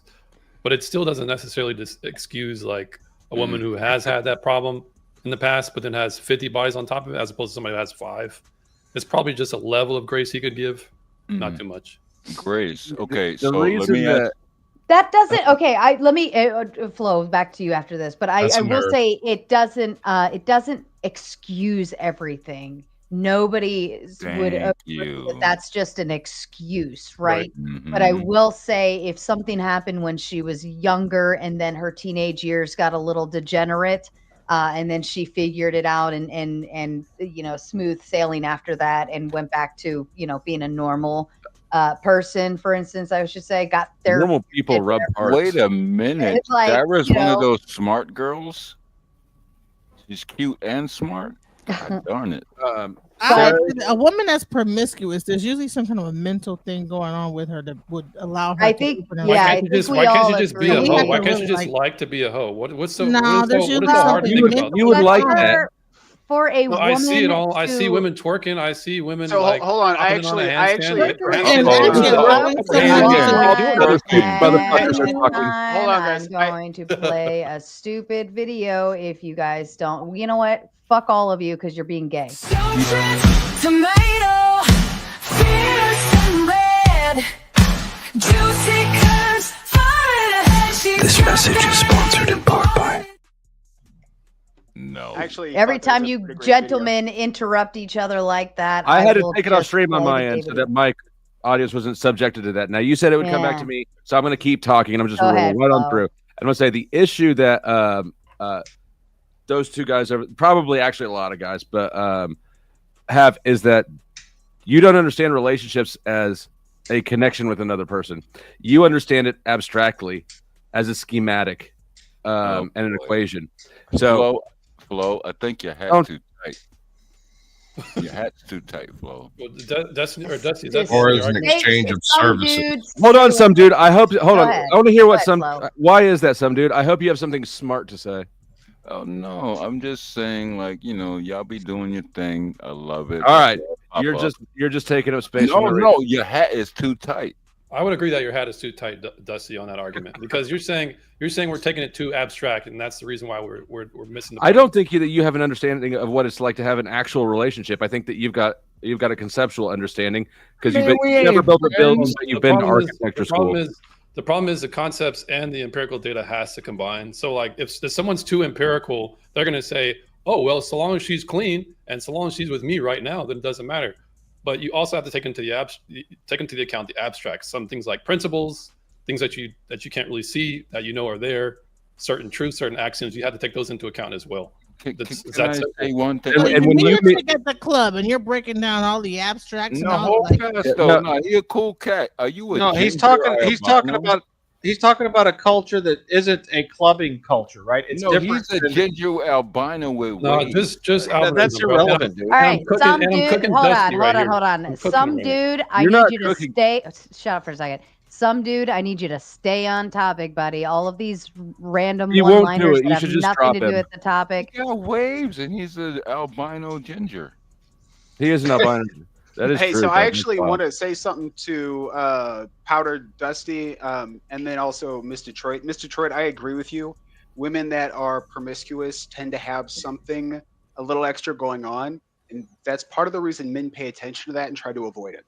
Right? So, Then don't pay attention. What are you talking about? Hold on. Hey, She's Dusty, gonna play another game if you guys don't stop. hold on. All right, Dusty, to the point you just made, you were like, well, you guys don't know what it's like to have a relationship. You're looking at it like it's a schematic. I would never look at a woman and say, you're not allowed to factor in a man's income and resources into a relationship. Because they do that doesn't mean they're looking at me like I'm a schematic. So they're looking at me. They're looking at me. They're looking at you as an exchange of services. They're looking at me for the quality of my character, but also what do I bring to the table as a person. You're also looking at it as schematic. When you meet somebody, now this applies to you too, Derek. When you guys meet somebody, you're not engaging with a person. You're trying to figure out if they plug into this puzzle you've made in your head. You're in your head, not in the connection, and that's not good for any sort of connection. But would that also then be true for women whenever they're probing me on date one to see how much I make? I don't see women do this sort of thing ever at all. Yeah, it's always men. The It's argument always falls men that apart have with these. this analogy. Like, okay, a person's too in their head, and they just don't want to hire convicts. Oh my gosh, you're just thinking about it too much. No, how about they just Now have a you're shit. standard? Now you got something How against they just have a convicts. standard. They just have a standard. They want to stick with it, and that's what's part of their dignity, how they love themselves. And you're saying, oh no, just disregard that because hoes want to be hoes. No, what I'm saying is that I don't think that you know what you want. I'm explaining to you a lot of things. You can kind of like ascertain that I don't want women who have more than 10 bodies. That I'm probably a little bit more intentional with you. I mean, what is your reason for that though? Because I think the disconnect is yours is more of a religious ideal that's based on all of these axioms that are higher than yourself that you base on like this dogma that you follow. Whereas Flo is more of like a preference, right? So I think that's where y'all's disconnect is that you don't. I think it's still a preference, right? No. It's just their preference is based on their intentions that are then derived from their foundations of principles and values. Because here's what happens in the real world. Whatever the maximum number of acceptable bodies, if it's 10 for you or whatever it is, it's always going to be just higher than whatever the chick is he's with, right? Dudes don't actually hold to standards in the real world. It's just ad hominem. Where's your actual And we argument? pretend like It's people not- don't that really wasn't an ad hom at all. having this discussion like, So oh because- yeah, I had 10 body. Like, what kind of So discussion? guys, the reason You high want body 11? count on women is a bad thing is because nobody likes gluttony. If you have a feast around you and you can't control yourself, there's a problem with that. If you have Sir, I'm a big $1,000, game hold on. Only when it If comes to you have women, if you have though. Only when it comes to women. $1,000 and that's all you have, and you blow it all in 10 minutes at the mall, there's a problem with that. Can I help you? An all-you-can-eat buffet for This women. is retarded. That's not No. why at all. That's not why at all. Hey, how about you? I'm Dusty, about to tell you chill why. out. Let me finish. I've got a sentence left. I'm and trying then to you can help. do whatever Okay, you go want. So, sex is an all-you-can-eat buffet for women. They can have it whenever they want. There's no merit. There's no effort. There's no anything needed for a woman to go out and have sex whenever she wants to. But a woman that can abstain from that shows a level of discipline, just like somebody who doesn't demolish the all-you-can-eat buffet, and just like somebody that doesn't max out all the credit cards. There's respect to be had in that. Go ahead, Dusty. You must not have been here earlier. This was one of the first things I addressed. I said there's all these justifications for dudes wanting lower body counts. None of that shit's true. Nobody's actually considering that when they're responding to somebody who's got an atrociously high body count. That's visceral, it's quicker, and it's because we as men, whether or not it's PC to say, women are a trophy in a lot of ways. And if we have a woman who's who's obviously a hoe, that devalues the accessory, for lack of a better word. Actually, I would agree with you, Dustin. I actually agree with you. Hold on just a second. Hold on. Shut up. Wouldn't this actually exemplify that women may actually care less about sex and more about other valuable things in a man, and it's the man who actually just cares about the sex? If there's nothing else, like what else about that woman do you care about to It's where not the her whole body thing. count is the whole? Well, is it though? No, it's not the whole thing. I'm just visceral. I'm saying that that's the key concern with regards to body count. But it's not the whole thing about the woman or the relationship. It's just what I can agree with you, but I would push back just a little bit because I still think there's a level of rationalization someone can have when they're thinking about it, when they're thinking about a potential suitor, when they're thinking about their standards, how they want to communicate those. They can still have a rational understanding, and there's a level of subjectivity to that by man to man. So a lot of men are going to have a gluttony, something that's tied to gluttony, something that's tied to discipline. But it's still the problem is there is still a objective reality of a man's subjective disgust. Subjective to Well, what? okay, but what I'm saying is this just shows that women don't view sex as valuable, so therefore giving it away more easily doesn't click in their head the way it does to you. We look at you as valuable in terms of you're resourceful, you're funny, you're handsome, you're this, you're that. We look at you as a person. Thank you. We look at you as a person, whereas you're looking at us as an object, whether we're being passed around or not, like a toy. Let me say it again. Let me say it again for the anxious women. That is not the only aspect of women that we look at. That is the primary aspect of body count, of why body count matters. Yeah. Can I make the observation that the only time body count matters is when you're considering a relationship? Yeah, we all Anything like beyond sex is where it takes an important role. Correct. And that's it. If you're just nailing them, you're just another body and nobody cares. I'm sorry. I want to hear from Tyrell, you a little off, I'm in my Tyrell. 40s. I'm 47. Okay, so I don't know. I think that once you Me get a too, certain baby. age, y'all done had kids and everything. Like, what are we talking about? Y'all are younger, and I don't There are think people that will still bang you. I have amen, sister. Well, let me get to a couple more. I feel old too. Like I'm not, like I'm far beyond the dating market and all of those things. I've been married, had kids, been divorced. Like at this point, I don't care, right? wall and all So that bullshit. none of You're that like wall. cowboy boots. I went flying into that wall, fell down, got back up, and ran back into it again. Right, like You climbed still- up it, slammed the Tyrell. gate. Yeah, whatever. slam my head, Tyrell, you would everything. still love snakeskin cowboy boots. Oh God. But in any event, like to me, it doesn't matter. I don't care because I'm not on the dating market. So this doesn't even apply to me, but it seems to be a big fucking deal across this space of, you know, potty asking mouth. that question, what's your body count? You know, and Well, it's weird to me because to potty me, mouth. if you and I are not in an intimate relationship or any type of relationship, and you're some stranger on the internet, why do you care about what I do intimately, right? There's a Why are problem. you There's a problem blushing? right there. Why are you blushing right now? Basically, there's a marketplace out there, and men care about X thing. So let's just map it on to like men just really want power windows. They just really want it. I don't understand why. It's just so stupid. I don't care about power windows. I mean, I can do without power windows.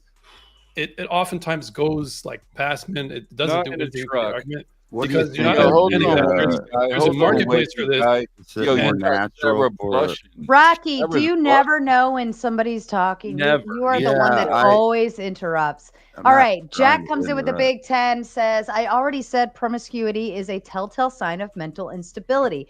Women admit it themselves. Men see it for themselves as well. They learn from experience as well as their peer experiences. Yes, I can agree with that. Well, what if the guy wants a woman who is unable to control herself because he wants to control her? I mean, I've had that dynamic in a relationship where I've been with a total slut, and I knew it in advance, and I knew that it'd be easier to manipulate her because of it. I love It wouldn't be a good relationship. your shamelessness about that. Absolutely. It wouldn't be a good I relationship. think all y'all have all these like standards because you have options. When you get a little bit older and you have lesser options, all these standards gonna go out the window. I think That's only true for women. Look, the ones out here holding up the highest standards generally have the fewest options. Is my Hey, yo, Sarah turns red by the second. She's Oh, really shut up. Hey, You're Sarah. So, blushing. You're Sarah, I have a blushing. question for you. I'd like Sure, you to Derek. clarify something for me. A moment ago, you were saying that men look at women like they're a sexual object, but women look at men like they're an actual person. Mm-hmm. What I don't understand is why is it that if men have a standard, and there's more standards than just sex, it's you're not looking at me like a person, but women have standards outside of personality for men, such as weight, height, income, things like that. Women have so many standards and they're valid, but you don't in turn say women are looking at men like they're objects. You just say women have standards. I don't think that those are always the hardest standards. I think if honestly, like one thing I hear from most women is he funny? Does he make me laugh? Is he kind? Is he good to me? I mean, not to say that we don't want the resources, right? Hypergamy is real. We all acknowledge that.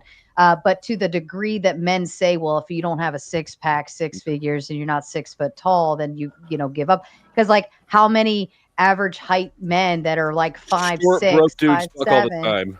Yeah, like they have wives and children, or they get ass, they have girlfriends, they're doing just fine. So I think I think men create their own in their head, like that's the black pill talking. Like, well, if I'm not this, and this, well then she doesn't want me. Blah, blah, blah, blah. But it's not like there's a wait. mess Hold load on. of Let me women. get it. No, hold on. Is because that your benchmark? I'm in a conversation, bro. Stop. All right. So you're on a panel. You're lost. You're on the panel. Yeah. So there's a huge demographic of like whores. What are you talking about? Like not Wait able a to get a minute. man, No, right? don't Just do like that. the short, fat, broke dudes are doing fine. Come on, there's one woman on women- panel and at least those 3 women are whores. still- Yeah, don't do They're that. still finding That's partners. stupid. Oh, hold on. I want to hear him. Everybody shut up. What I'm saying is there isn't like 10 million whores that are just out there unable to get a man, right? Just like the short, fat, broke You're dudes are being doing fine. stupid right Those now. women are. Dude, god damn it. Shut the fuck up. You might have to drop him at some point. I do I regularly. did. I just did. I'm gonna say this. I don't know no hoe that ain't got no man. I'm gonna leave you back there. Actually, Mel's timer just came up anyways. I'm gonna leave you back there, some dude. Maybe you'll learn to stop fucking interrupting, especially after I already said, everybody shut up. I want to hear what he says. And here you are fucking interrupting left and right while I'm trying to Stop hear prattling. Derek. I will fucking prattle. It's my panel. Derek, please continue. You might have to start over. You have another. Well, so I'll just sum it up briefly. stopped, I would though. say the reason that body count matters, and it's the first question asked for people that it's important to, like myself, is that's not the decider, but that is part of the qualifier. If I had to pick between a woman that had 100 bodies, but she was my best friend, we clicked, my time around her was amazing, fuck the 100 bodies, let's go, right? Mm-hmm. But if she had 0 bodies, Yuck. and I couldn't stand her, well, okay, like, you know what I'm saying? So it's not like it's the end all be all, but if given the choice, I would rather have somebody with far fewer bodies, because that does show a level of restraint. So body count isn't the end all be all. It is a qualifier, and when guys have so few standards for women, of course that's going to be the thing that gets brought up like all the time. You know what I'm saying? Derek, I also think it's I think I can answer Miss Tomato's question better, your initial one. I think the reason why she has a problem with it is because there's probably a level of feminism inside of her. I actually she's never assuming- said I have a problem with it. But you're saying men are objectifying women because That's not we- feminism. No, you're not listening. Sarah is not You're a feminist, listening. by the way. She is not a Thank you. feminist. No, what I'm saying is that men are putting like weight on this body count, right? Which tells me there is a some type of objectification to what she does with her body. Like now this matters what she does with her body. It does. Right? Whereas you're saying the standard for women would be like your money, your looks, your this, your that, all of these other things. So who cares less about sex in this aspect? And that would be in this example, it would be women. So Absolutely. if women care less about sex, then wouldn't that actually make sense why we would go and have more? And it would make sense why you like suck at getting it. Like it actually makes sense now That why actually you're does make making sense. why you're so mad that women care less about it. It's and, not like that, though. and because we have such little care about it, and then we still have the ability to get it more than we even care for. Well, I just take issue with the terminology you're using, objectification. We're not objectifying women because we don't because Why of their not? Women like that shit. I think the reason why you picked that word is Are you because they're reducing a them to level a of- sexual object? No, but No, they do that themselves. Frequently. Okay. Well, so Sarah, Yeah, question like for I you then, said, to I kind of wanna say piggyback that- off of what you were just saying. You I would said argue that- you are, and here's how said you're that doing it. Women, Hold on, Mel. You said that women care less about sex. That's why they would have it more. Based on the argument that they have these high body counts. Yes, based on that. But in the dynamic that you're talking about women caring less about sex within like the relationship between like a man and a woman. In that same vein though, like I don't care how much money a woman makes. That doesn't mean that I don't care how much money that I make. So the value a woman is placing on like that would be like me saying, okay, well, I don't care how much money she makes, so I don't care how much money I make. That's the same thing you're saying, but for sex. The woman's saying, "Oh, I don't care about sex." So then turn that on the sex concept, right? So if a man cares so much about how much sex she is or is not having, then why is he not holding himself to that same standard, right? So like then that's where that double standard comes in. So now I guess it's twofold. It's fair across the board. It's a double standard. Hold on. This is what I was talking about. This is the feminism I was talking about. You're assuming too much It's not symmetry. feminist. Well, I mean, if I can't make the argument, I based can't on make what the he's argument. saying, based on what he just said, well, I don't care about how much money you make. So then if I didn't care about how much money I made as a man, he's saying, like, then it wouldn't matter, right? So then What's the feminism place part? that on the body count. I'm just taking his argument and utilizing it in the opposite direction. I don't you have think to it's be double standard though, because I think it's okay for men to judge women based on their body. I think it's perfectly fine for women to judge men based on their resources. And I'm fine with a double standard. And I don't think there's a double you standard. realize the difference. I would be There's fine not with a a double standard. I just don't think this is one. Yeah, So it doesn't even matter because I'm fine with it either way. It is what it is. It's not that you realize women there's care. a difference though between like men can judge women based on things that they might not have choices over, like the color of their hair, their eye color, and stuff like that. Whereas men can totally get into whatever profession they want. So there's a level of It's of not agency fair. there. That's not irrelevant. It's just So not Sarah, men Can I don't say care. something real quick? Men don't care about sex less or more than women. It's just that women care about sex as a means to an end to get things that they want. What? Right. So women make You never Hold on, Now you told we me you don't never have- had women now- come up to you No, just for your dick. Correct. He's Now we're correct. starting to make sense. That's a Absolutely prostitute. Let him But I'm gonna cook. say this: as much the dick as is much what they Yeah, want. and I really I'll be triggered the women assistant here, so I'm on to something, right? Is that what that is? Let him cook, and I'll be assistant. I chef. wanna Go make ahead. How many quick women are you statement. going to have tell you that you're wrong before wanna you're make like, a oh, quick maybe I'm statement wrong? real quick. You're We'll get not it. one. You're talking. So hold As on, much hold as on, hold these on. guys on here will say that they would not date a hoe, I don't know one hoe that ain't got no man. And Dating that's what one I'm and gonna settling keep down with one are saying. two different I things. don't know So- no Preach it, hoe honey. I know ain't got no man. Period. Anson, let me ask you. Let me ask you this then. So if you and I meet at the bar, you buy me a you buy me a couple shots, and later on I go home with you and fuck your brains out. Absolutely crazy wild night. I kiss you and I leave. And I don't come back ever again. I did that just for resourcing you, or did I No. do it because I For wanted the to have a kiss. great time? Yeah, you did it. You did it. You did it for pleasure. I don't think about these body count conversations in terms of just one night stands, because that's just for individual gratification, self gratification. That's using sex. Like I said, it's using sex to please yourself. I'm talking you're about not really having the body conversation, count which is in conversation. relation to relationships that are Bro. long term, because that's where it's a problem, right? You And can't you can't just decide to have a different conversation than the one that we're having. Wait, no, That is I'm having the biggest same moving conversation. of the goalposts Hold I've ever seen in on. my life.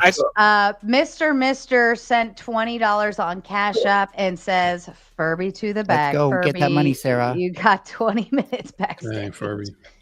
Hold on, let me set the timer You here. guys like grapefruit?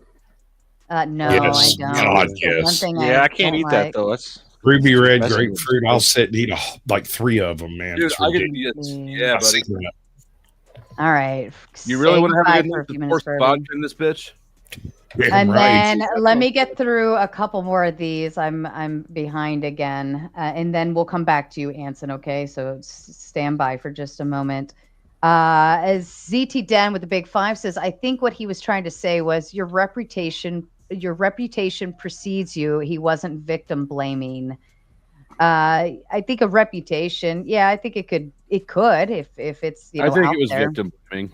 I think that's I think he was victim blaming too, but Jack with the big 10, men have never met a promiscuous woman who wasn't taken advantage of and went down some crazy spiral of degeneracy, but men caring about body count is a problem.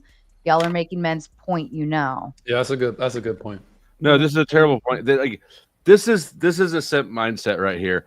Every woman who's this way is traumatized and broken. Some people, including women, are just whatever. Right? Some women love being sluts. They had no trauma. They like doing it because they like sex or they like the power. Normally, it's a power thing. Sometimes they're Machiavellian, right? There's all sorts of reasons, and to just go, oh, they're all abused was naive. If it took I've trauma, heard about that in the Hey, Swingers Club. I've heard about that's not people even in the the Swingers definition Club. of it. I've been silent the whole time. Allow me one more. Get in there. And I'm going to interrupt, and then Sasquatch, you're going to take over. Kate, And I'm gonna interrupt too. Talking adds another 20 minutes. Mel to the back for another 20, so I'm adding 20 more on. That's Dang, 40 that's why I really total. like Mel, go ahead, Sasquatch. If it took trauma to instigate a hoe phase, there wouldn't be every single chick out there with a hoe phase. They all have stories they can tell about, oh, my senior year of college, or the year I got out, or the year before I got married, and they That was refer the to year that she got themselves peed on a lot when she got a phase of getting as peed a on. hoe phase. And so if it takes trauma to generate this type of activity, there seems to be an awful lot of perceived trauma out there, and it's selectively perceived by the people involved. And the lady who brought up the question about what if women have these problems, and therefore it leads to this life of promiscuity. You're only just proving a man's point. That's all the chat was saying. Yeah, the trauma chicks aren't any more like promiscuous than the normal ones. I mean, they're just more. Well, freak, that's not more true. fun. I don't have enough sense data to make that claim, but perhaps And anecdotally, trauma chicks are. Rocky Shepherd is adding another 10 minutes on. Mel, I'm adding that Hey, on. You Mel. got Personally, I prefer daddy issues. Oh, those are awesome. Do you think she's getting trauma from being backstage so much that we kick it off her Starter hoe face. Oh my let's, God. let's turn that bitch out tonight. All right, let's move on. Jack with a big 10 says men have never met a promiscuous. Oh, wait, I already read that. My apologies. Jack again says, I've said the same thing about women with excessive tattoos. It's an outward manifestation of inner turmoil. Women who feel wronged tend to wrong a lot of men. It's not a wise bet to cuff to cuff a hoe. How many Just tattoos saying. do you have? Hey, Jack is spitting. Hey, Jack, come on the panel, bro. I mean, tattoos do you have, Sarah? I like Jack's position right now. It's You're right, Jack you're right. is doing just fine How where many they are. tattoos do you have, Sarah? I have one teeny eensy weensy little tiny, smaller than a dime Is it a tattoo. Looney Tune? It's not like Tweety Bird, is it? No. I have a No, cartoon tattoo. It is smaller than a dime. I no, could tell that by was your all I voice, could- Sasquatch, and your accent that you've got a cartoon tattoo. But you probably think it's Yosemite Sam, right? Or Foghorn Leghorn. Nope. Wrong on both counts. Tigger. Well, I have a Bouncy, bouncy, theory fun. So I have a theory on body count. hold on to it. Hey, wait, Rocky has good theories. Like, you might want to hear Rocky about hoes. Okay, give me a second. Let's run through these super chats. We got just a few more to get through, and then we will give the floor to Rocky, and I'll go get some coffee. Jack says, the problem with these convos is that y'all assume men don't interact with promiscuous women as anything other than partners. They have promiscuous mothers, sisters, and friends. They know how they move. Just saying. I want to know how you know your mama's a hoe. That's kind of weird. We all know his mama's a hoe. Jack is spitting. Jack's spitting. Yeah, Jack's right. Well, mama ain't doing her job right. That door's supposed to be private and locked. You should not know your mother's sex It life. opens and shuts too many times a day. Yeah, kids know. Kids always know. That's nasty. Being raised by my mom.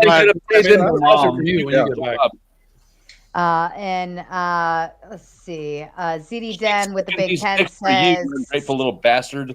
instead of a body count, think of it like DNA collection. How does it sit with you now? This is why it matters more for women than men. The men are entering and not being entered. Body count matters. The DNA does not stay with a woman forever. I had my mom tell me that the other day. I don't That think was it's- the I don't think it's craziest pretty thing. That's just crazy. I mean, if you're wearing condoms and stuff too, I mean, then it's Well, really why would you do You're that? not. It's stupid. Even if you're, yeah, why would you do that? But even if you're not, like, I'm sorry, like, jizz doesn't get incorporated into their DNA. They don't mutate into a new, like, it's just crazy. Have you heard of not twins DNA by twins by two different fathers? It goes Yeah, into fraternal the, twins, The sperm goes into your brain. Mm-hmm.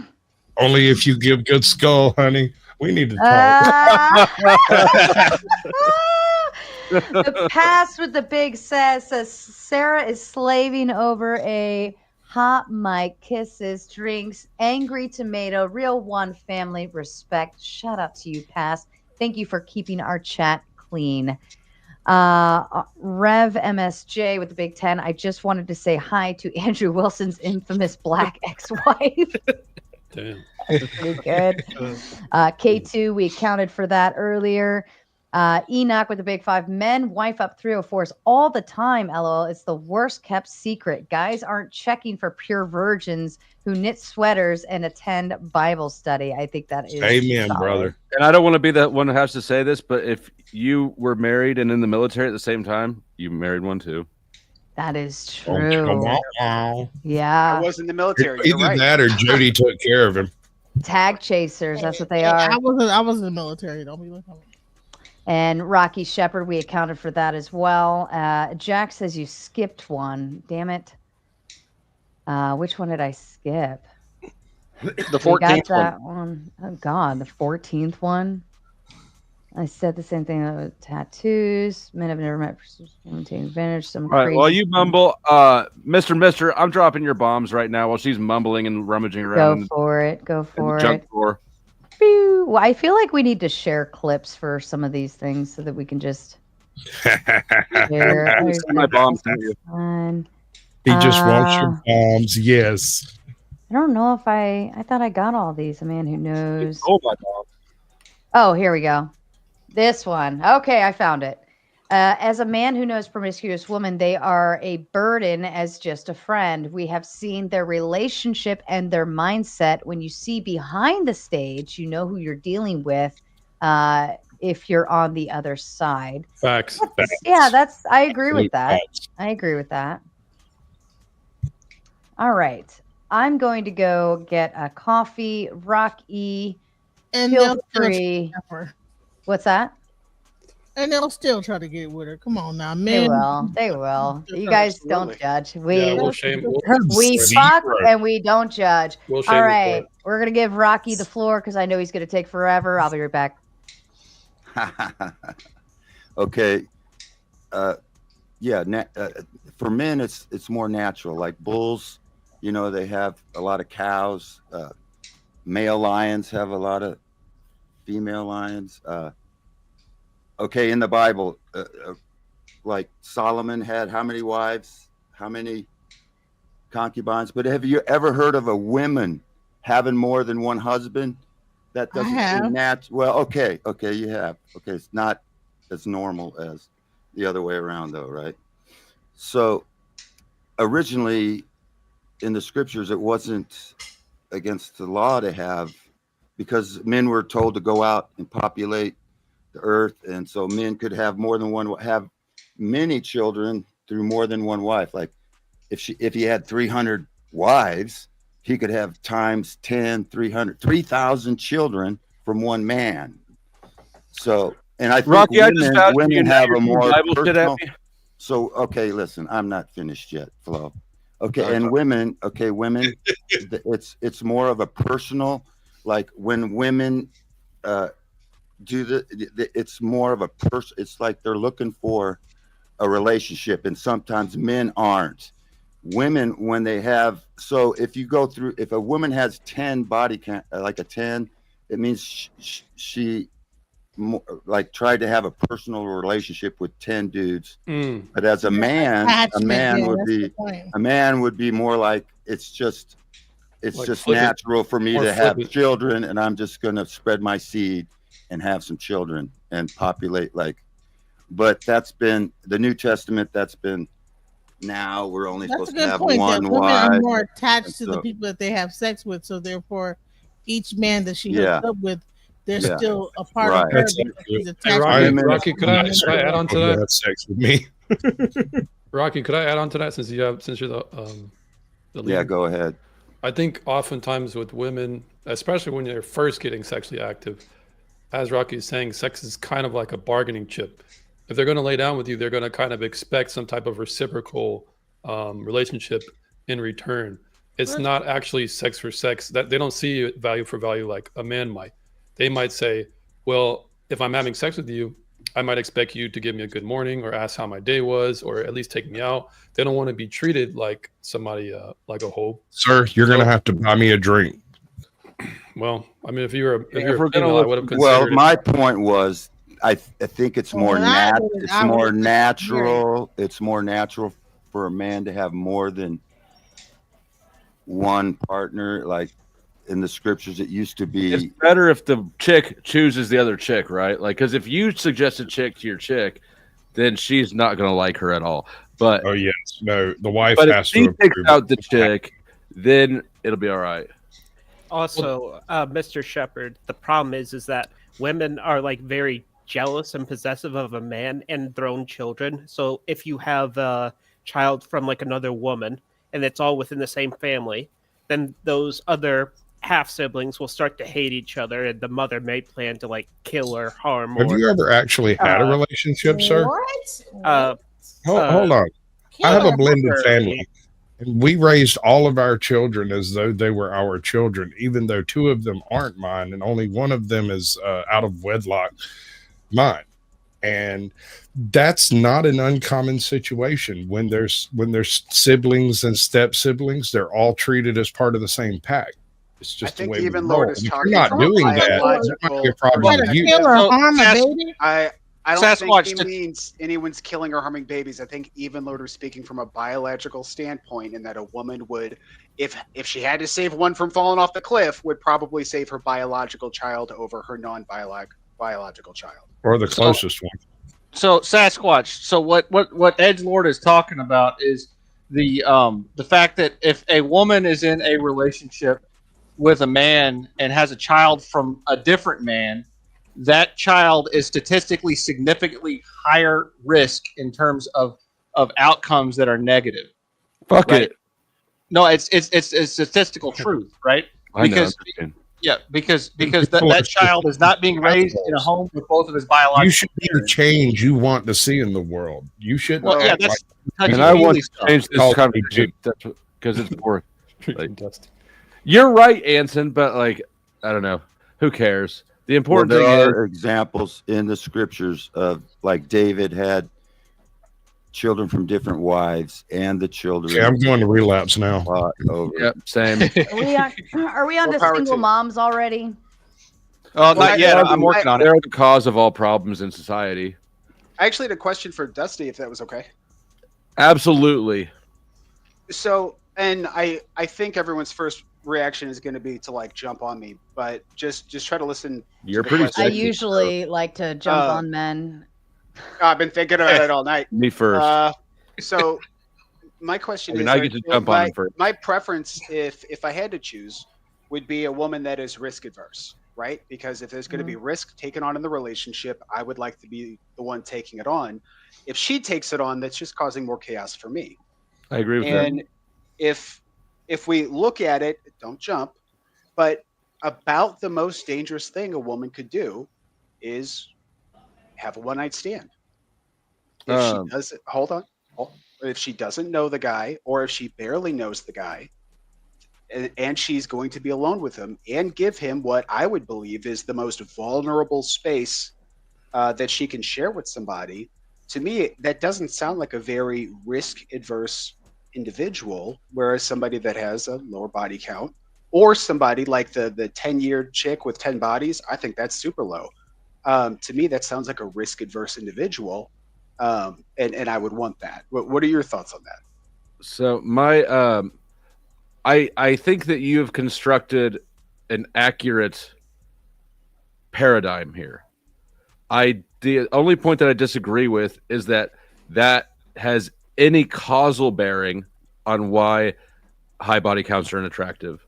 I think it is absolutely an after the fact justification, and I don't believe that justification is needed for this sort of thing. But So here's the question: What if I had a high body count in my 20s, and then throughout my 30s and 40s I had a zero body count? Well, then you're fine. It offsets, right? You get good time in jail, like you have good body count time, so it actually starts. So Yeah, you just hit the wall. Then you want credit for hitting the wall? Is that what you're saying? Yeah, no. What I'm saying is that she can actually unsuck that dick. But I want to hear the response. Hold on, listen. My walls are good. Okay, I don't know what wall you're talking about. Sasquatch is laughing because he concurs. But what's the response to my response? I think that was Derek that asked me, but I'm not. Yeah. So I agree with you that this isn't the thought that runs through my head while I'm making a decision to be for or against somebody's body count. But the conversation doesn't seem to, like, it's visceral, just like you said, right? So like I see a girl, I'm talking to her, and then out of nowhere she's like 90 men, and I'm like, oh my God, I didn't have to think about that. I was just done with it. But the conversation doesn't seem to progress very much whenever we say it's just a gut feeling, right? So this is me kind of trying to come on the back end and say, well, do you think this is the reason? Yeah. Go ahead. So I if you conversationally I see, but I don't know. I think that clarity of understanding, unless you're like trying to win a debate, right? I think that in this context, I see your point, but I'm going to go with clarification of understanding. I think that there are tons and tons of men running around thinking wrong things because they're thinking along the lines that you just laid out. It makes perfect internal sense. It just doesn't apply to reality. Thank you. I appreciate it. And I also want to point out that I do not think that wanting a woman with a low body count or whatever other preference you have, I don't think any of that needs to ever be justified at all. At all. You know, about 10 years ago, I had a lady out in the smoking area. I told some people this story before. I thought you were done. I am. Oh, and she said, mentioned about my husband. And she goes, "Oh, what a waste." And until this panel, I was insulted by that. And now I understand what she was talking about. Because the things that I'm hearing some of these, like, these guys saying about, oh, her body count and stuff, bro, albino dude there and autism fucking Jack, like, neither one of you guys is ever going to get a quality woman. Your attitudes, bro, you're even talking about this. Yeah, dude, you're a total DJ. No woman is ever going to attracted to you anyway. You're homo. Like you're what are you talking about, dude? You're getting the leftovers. I at least I could have a tons discuss of women factor if I like wanted that. to. I'm just not dealing with their nonsense that's mostly propagated by you. Yeah, Like, you've got low standards. If I had to deal with a woman that used to be your girlfriend, the trauma that she would have just interacting But you with wear you. heels on the weekends. Like, who cares? Please take my leftovers. They're yours. I mean, it. You have, that you have a profile picture or something I can rifle through? You can't just throw that out there without a picture. Nobody knows what they're getting into. You truly know what it means. You might have terrible taste, Hanson. I do. I have awful taste. I have no standards. So We need to have a hit in the wall celebration. I just want to just put that out there. You want We need to have a wall celebration of the need to wall. have a werewolf celebration. With, glitter on the wall, glitter on Glitter. I got glitter. Are you trying to hit those walls as fast as possible? I'll hit both of them. I have no issues with that. Front, back, center. You know how it Nothing is. wrong with hitting them walls, man. You know what I'm saying? Hit them walls. You're small enough, you got to Right. pick, though. You know what I'm saying? Just hit one wall at a time. Hey, yo. It's her hallway and my hot dog. You stay out of it. It's just I love how these guys are acting like they're what were those two brothers in the Romania thing? Oh, the Tates. Like they're acting like they're like multi-millionaires and they got so much going on and they got to have that great woman because they're such a high value man. Like, do you not understand how foolish you look on an international stage on this panel right now? The things that you're saying, like it's all fine and dandy for. If your mic is kind of popping a little in and out. I don't know if you're because you moving. got all that demon on I had it. I had a question for Dusty. 10th man, turn off your echo cancellation, turn it right back on. It should clear Clean it up. the jizz off of your microphone, gay man. Just make sure y'all put y'all moon water out for the thing. You know, there's these wall hitters. All this Moon water. What the fuck is moon water? I don't want to get mood burned tonight, baby. Come on. It's a I red would like to moon ask and an this eclipse man, tonight. Hold on, Ted somebody had a whenever question you get for your me. microphone. Oh, Yeah, go ahead. Dusty. I just want to know, where do you think that ick comes from? Is that better now? Maybe. And before we get into the, oh wait, I was trying to add somebody and I realized we have 10 people on panel. I'll go. Is it better now though? You're fine. Yeah. You don't have to. They can wait. There's always plenty of people waiting back there all the time, but you're fine. Don't worry. I think the ick comes from the fact that women are to a degree trophies or whatever. They're status symbols in a way, and so if you've got one that's been ran through, it's less of it.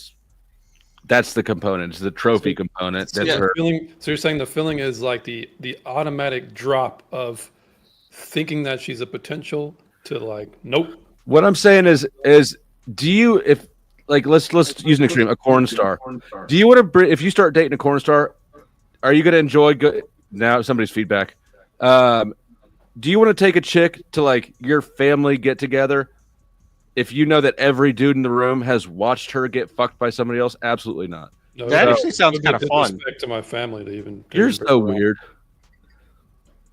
That's what the chair is for. What do you mean the chair? Like the electric chair? What type of chair are we talking? The corner. Did you chair say you wouldn't in, disrespect your family like that? Yeah, I wouldn't disrespect my family like that. So have you asked your mom her body count? No, I haven't. Hold on. So it's wrong. It's wrong. it's wrong to be in porn, but it's okay to watch porn. See, I can't. I can't draw the lines. I didn't make that claim at all. I want to hear what Edgelord has to say about that. He's an incel. What do you think about it, Edgelord? In terms of like porn or bring home a porn star. Is your hands body count high? Yeah, he just keeps killing the same body. You've jerked off at least 3 times a day. Are women volunteering their body count nowadays? No. Do they volunteer their body count? Yeah, they do actually. There's a chick named Bonnie Blue, I think. Lily Phillips. They're doing like these super Guinness World Records. That's not an anecdote. It used to be men would not tell on. They would. I'm not muted, am I? Sarah is. Dusty's trolling. Sarah's Tomato muted. is tomato. I was just saying, men. It used to be that men would not tell. Sarah, you're still muted, Sarah. I can't hear nothing you're saying. I'm sorry. You look pretty talking though. No, but I would say this is that men wouldn't even ask a woman's age, let alone her body count. I don't know where all this audacity What's your comes body from. count? Here's none of your mother effing business. Yeah. How about everybody on the panel say their body count? Just put up or shut up. No, I'm straight. No, between 50 is and what's 60, wrong. but that's chicks what's and wrong. dudes. That's what's Gaming wrong. forward, Everybody volunteering their body count. I think that is people need to stupid. exactly. Wait, I think I heard Edgelord say 0. Did you say 0, Edgelord? Thank you, Rock. Hey, Yeah, Edgelord, body good for count, you. nobody's business. Good for you, Edgelord. Keep it that Y'all way, are bro. all in your like 30s or something. What kind of a Y'all ain't relationship 20s coach or whatever. advocates celibacy? Do you really want the answer, Dusty? I asked the question. Hey, listen, if you get Right, a because rose, you're likely less to compare women. You're likely less to open an insatiable side of yourself. You're more likely to focus your sexual relationship, and it'll be a lot more intimate with the partner you finally lay I down know with. that you're not going to answer this, but you're a virgin, aren't you? Definitely not. Is there something wrong with celibacy, Flo? Who hurt you? Yes. I think that there is at a certain point. I think that if you look at us biologically, what are our peak reproductive years? Somewhere between 15 and 25, right? Yep. So if you're let's say people are getting married now at 29 on average, right? If you're thinking that you want let's say, not even say virgin, somebody who's had 2 bodies, let's say, you find the golden ticket, you're 29, you meet a chick, she's 28, she's got 2 bodies, right? This is what somebody like James is looking for. This is somebody who's gone through and is past their biological reproductive years without ever having made really any sexual contact with other people. I think that is probably more unhealthy than having some bodies scattered around in there. Yeah, it'd be way more healthy to shack up with the women and marry them when they're like 19. I agree. I think that we keep people as kids for too long into their life, but yeah. Or a woman that's like 35 and like only had like a 0 body count. Like, what would you think about that? That's weird. She's good. That's some frozen shot of Sarah. I mean, it is pushing it. Her eggs are like almost no longer scrambled. She'd be so grateful. I want to meet that chick. But like, she's still. Hold on. What was this? What was this about the ladies' eggs being scrambled? Could you repeat that, please? If she's no body count. She's 35 and she has no bodies. Her eggs are almost not able to be scrambleable, but she's a hot ticket item for men around that age. And what I'm saying is that should not be a hot ticket item. That woman probably has. I don't think that you get through 35 years of life without ever having illness, like some kind of like. That's right. So here's this. I think this is a problem because we have like a tradition here. It's usually like a Christian thing for a long part of the American history, and that would have been completely normal in that society. But Christians are not good sources for sexual advice. Look at priests. Okay, well, I so actually agree with James. A 35-year-old woman that probably have no body count. Uh-huh. So at what point does the body count reach past the point of it's getting weird now? Okay. Like, okay, so it's weirder to at have 20, no bodies at 35 than it is to have 100. You have 0. Like, okay, now that's weird. That's weird. Yeah. You're saying like, at what point does your body count not matter? And you like. it's a very complex equation of how many and how quickly. So like 20 men in 1 week is way worse than 50 men over the course of 10 years, right? So it's not just a number. It's, well, come on, 20 men in 1 week is But pretty he crazy. just said 0 in a course of. If you have 20 made it years. 35 years with no sexual partners, that is weird.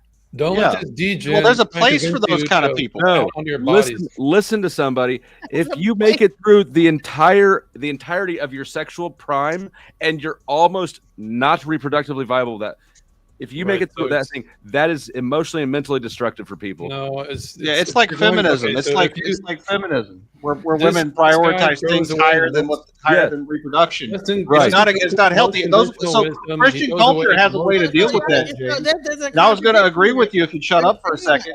You can stick those women in a convent and put them to work doing something good, or some sort of place where they're separated from society and not a model for younger women, because that's a really bad model. That those women should have reproduced. So that's not to say that a woman who has 0 bodies, if we just take the That is unnatural, and it is. If I can't make the argument because Dusty's Okay, go ahead, you crybaby. Here, I'll all right, mute. so if a woman has 0 bodies and she's 35, there may be cases where she might have a issue. Maybe she was molested as a kid, and so that's what might have made her stay. Oh my God! How come you guys don't let me talk for 15 minutes? I can't make the Watch argument the 'cause you guys- TOS, James. Don't say that word. I didn't know. You don't know how panels worked until. I didn't know. Dusty, chill out. I didn't know. No, I won't chill out. You're not going to get me to chill out by telling me to chill out. The thing that you just suggested as an example of an exception is actually a trauma. That's actually an issue. Mm-hmm. That's an example of somebody being fucked up. Yeah, so I was agreeing with you in that sense, but it still upset you. I didn't even get to finish my Or argument. they might have been very. You need to just highly, like. you can't figure out You the just tempo can't of be the panel. patient because you're too busy trying to drink grapefruit juice in the back, man. Chill Well, out. I agree. It's not natural What if for a a mother is very 35-year-old highly to be a protective of her virgin. child? not I wish I was a married. grapefruit. That's gotta be, He's still gonna eat you. I think the generations have become too picky on who they marry. Like they're looking for a perfect woman, and they wait too long. They get married too late, and they should get married at a younger age. And it's not natural for a woman to get married at 35 and start that relationship. And it's a societal condition that's been spread that women should get a job and get their career going first, and then start a family. And that's wrong. Yeah, women shouldn't have to work. You're right, James. They should be in the home having babies like they're supposed to. But that's not how society is now. It's broken. Yeah, and I would agree with both of you guys, but Rocky, I would say I think men should probably be more picky, and they should let the women with high body counts, the ones who pout about it, just let them die off.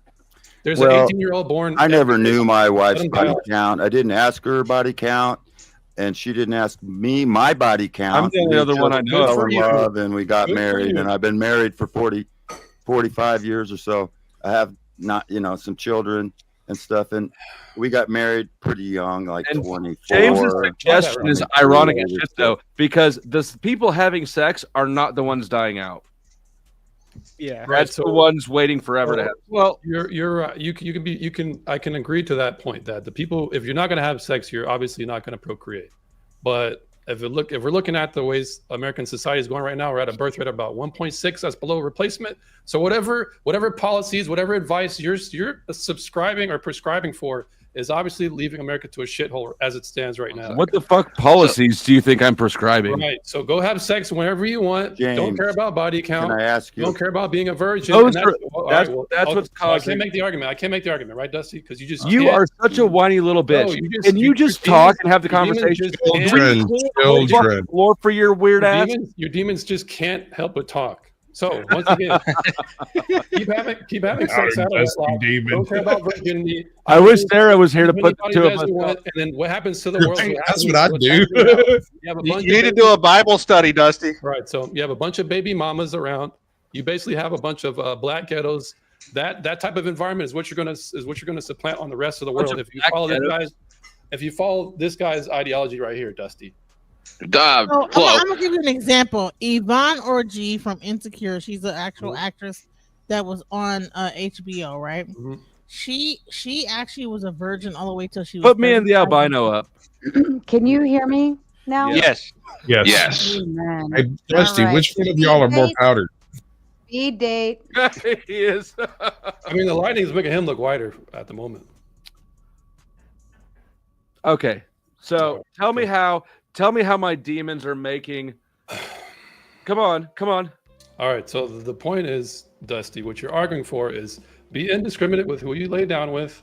It doesn't necessarily matter how many bodies you have. If you're a virgin, you actually might have a problem. So that's going to convince people to probably put on more bodies. And from my Is understanding, that what I'm arguing? Or is that the straw man that you're going to put up? Dusty, every time I try and argue and advocate for a position that holds women of more chaste or men at the same standard, you take issue with that every time. I have issues with all of your standards because you are sexually repressed. It's because I'm whiter than you. Weird. It's because I'm whiter than you and I have more privilege. That's what it's about. Because what? I'm whiter than you and I have more privilege. But you still look more like a black man than me. All right, Dusty, that's not what I'm arguing for. What I'm telling you is that I don't know why you're coming at this from a Puritan angle. You're not focused on is this on the topic, right? The sex, the relationships. That's just an aspect of your Puritan moral positioning. Do you disagree? I think it's part of it, but it's not just Puritan, it's principled. And I'm trying to apply a certain standards consistently across the board. But for people like you who just want to sling dick and play reverse whack-a-mole with your wiener, of course you're going to take issue with that. That's what all of us with working dicks want. Some of you reject yourselves and hate yourselves for it. Some of us recognize that maybe God made us this way to have sex drives, and it's not actually terrible. But Dusty, just because I can agree with you in the sense that, hey, look, we have urges. But so what? I got an urge when somebody cuts me off on a 210. Am I going to smack them upside the head when I get out the car? I have an urge when somebody disrespects me to want to fight. Should I indulge with that? No, we don't all indulge with every urge we have. That's why we have principles that keep us in line and in check. And that's how society is supposed to get back to. Do you disagree with that? Yeah. So I would point out two things. One, principles. You're basically, by saying it's principles, yeah, you're agreeing with me as Puritanism. But I think it's very telling that you compared having sex with acts of violence both times. That exposes how you see sex. That is an unhealthy paradigm. It's hateful for yourself and for other humans. You need to fix that perspective. It's your own neurosis. Well, Dusty, to argue or to respond to that point, just because I have an analogy and I put two and two things like each other, that does not mean they're equal. So just because I can draw similarities, that does not mean they're the same. Good sir, Mr. Pope. I hear you're dying. I hear you're about to be dying in like 2 months. I started my own religion. Only religion? demons here. Anyways, okay. So you don't think that you see sex as a sin? Sex outside of marriage, it is a sin. That's what I believe. And is that how you approach your dating advice, your relationship coaching, everything that we've discussed here today? If I was to bring on somebody as a coach, I would say, hey, look, this is what I would recommend. But if you're gonna disregard that, I would at least recommend you to try the next safest option. But you're not serving. I mean, you're serving two masters. That's the point I'm getting at. And your primary master is your religious or principled position. It's not. How am I serving two masters?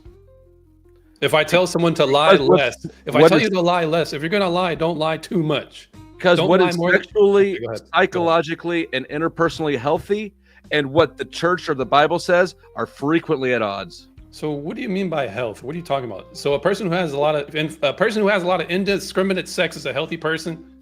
I would say that person is healthier than somebody who's sworn a vow of chastity. Look, I ain't saying swear. Look, this is. I'll draw two. I want to distinguish. Okay, you're gonna say you're not Catholic, but I'm not Catholic. And I'm not. I don't agree with men not having sex as pastors. I think if you're called to do that, yeah, but it should not be a requirement. So I mean, I don't see how I'm serving two masters by saying, hey, look, if you're gonna sin less. It's as simple as that. Because if somebody comes to you and wants your advice on how to get chicks, you're going to give them advice that's quantified. I would say, hey, look, don't try and get chicks, get a chick, because I don't want you to be a degenerate. Get a chick. Right. We're not here to like freaking scarf as much popcorn at the movie theater. We're here to freaking have a happy, healthy relationship and not have a society like the Pope wants over here. I don't think that you can have a happy, healthy relationship if you don't know what's in a bad relationship or how they go. But you might get lucky. Okay. So what do you mean by experience bad relationships? What do you mean by that? What I mean is that when I got divorced, that was one of the most, and I'm not suggesting going through divorces is required for everybody, but just to illustrate the point, getting divorced taught me a whole lot of things about me, what I'm like in relationships, where I'm not perfect as well, and what I do and don't want in a spouse. When we got together, I was mostly concerned about her tits. They were great. But I had to experience a bad relationship to sort of understand even my own priorities. Now, my case might be, I'm not saying that everybody needs to get married and get divorced, but I do think that there is something there that you can't know what a good relationship is if you haven't, to some extent, experienced a bad one. No, Dusty, I would sympathize with the position and your experience, but I would push back a little bit by saying this is the reason why we have religions, is because they help us basically archive loads of experiences that we can pass on to the next generation. And that's how the parent teaches the child, the adult, the mentor teaches the apprentice.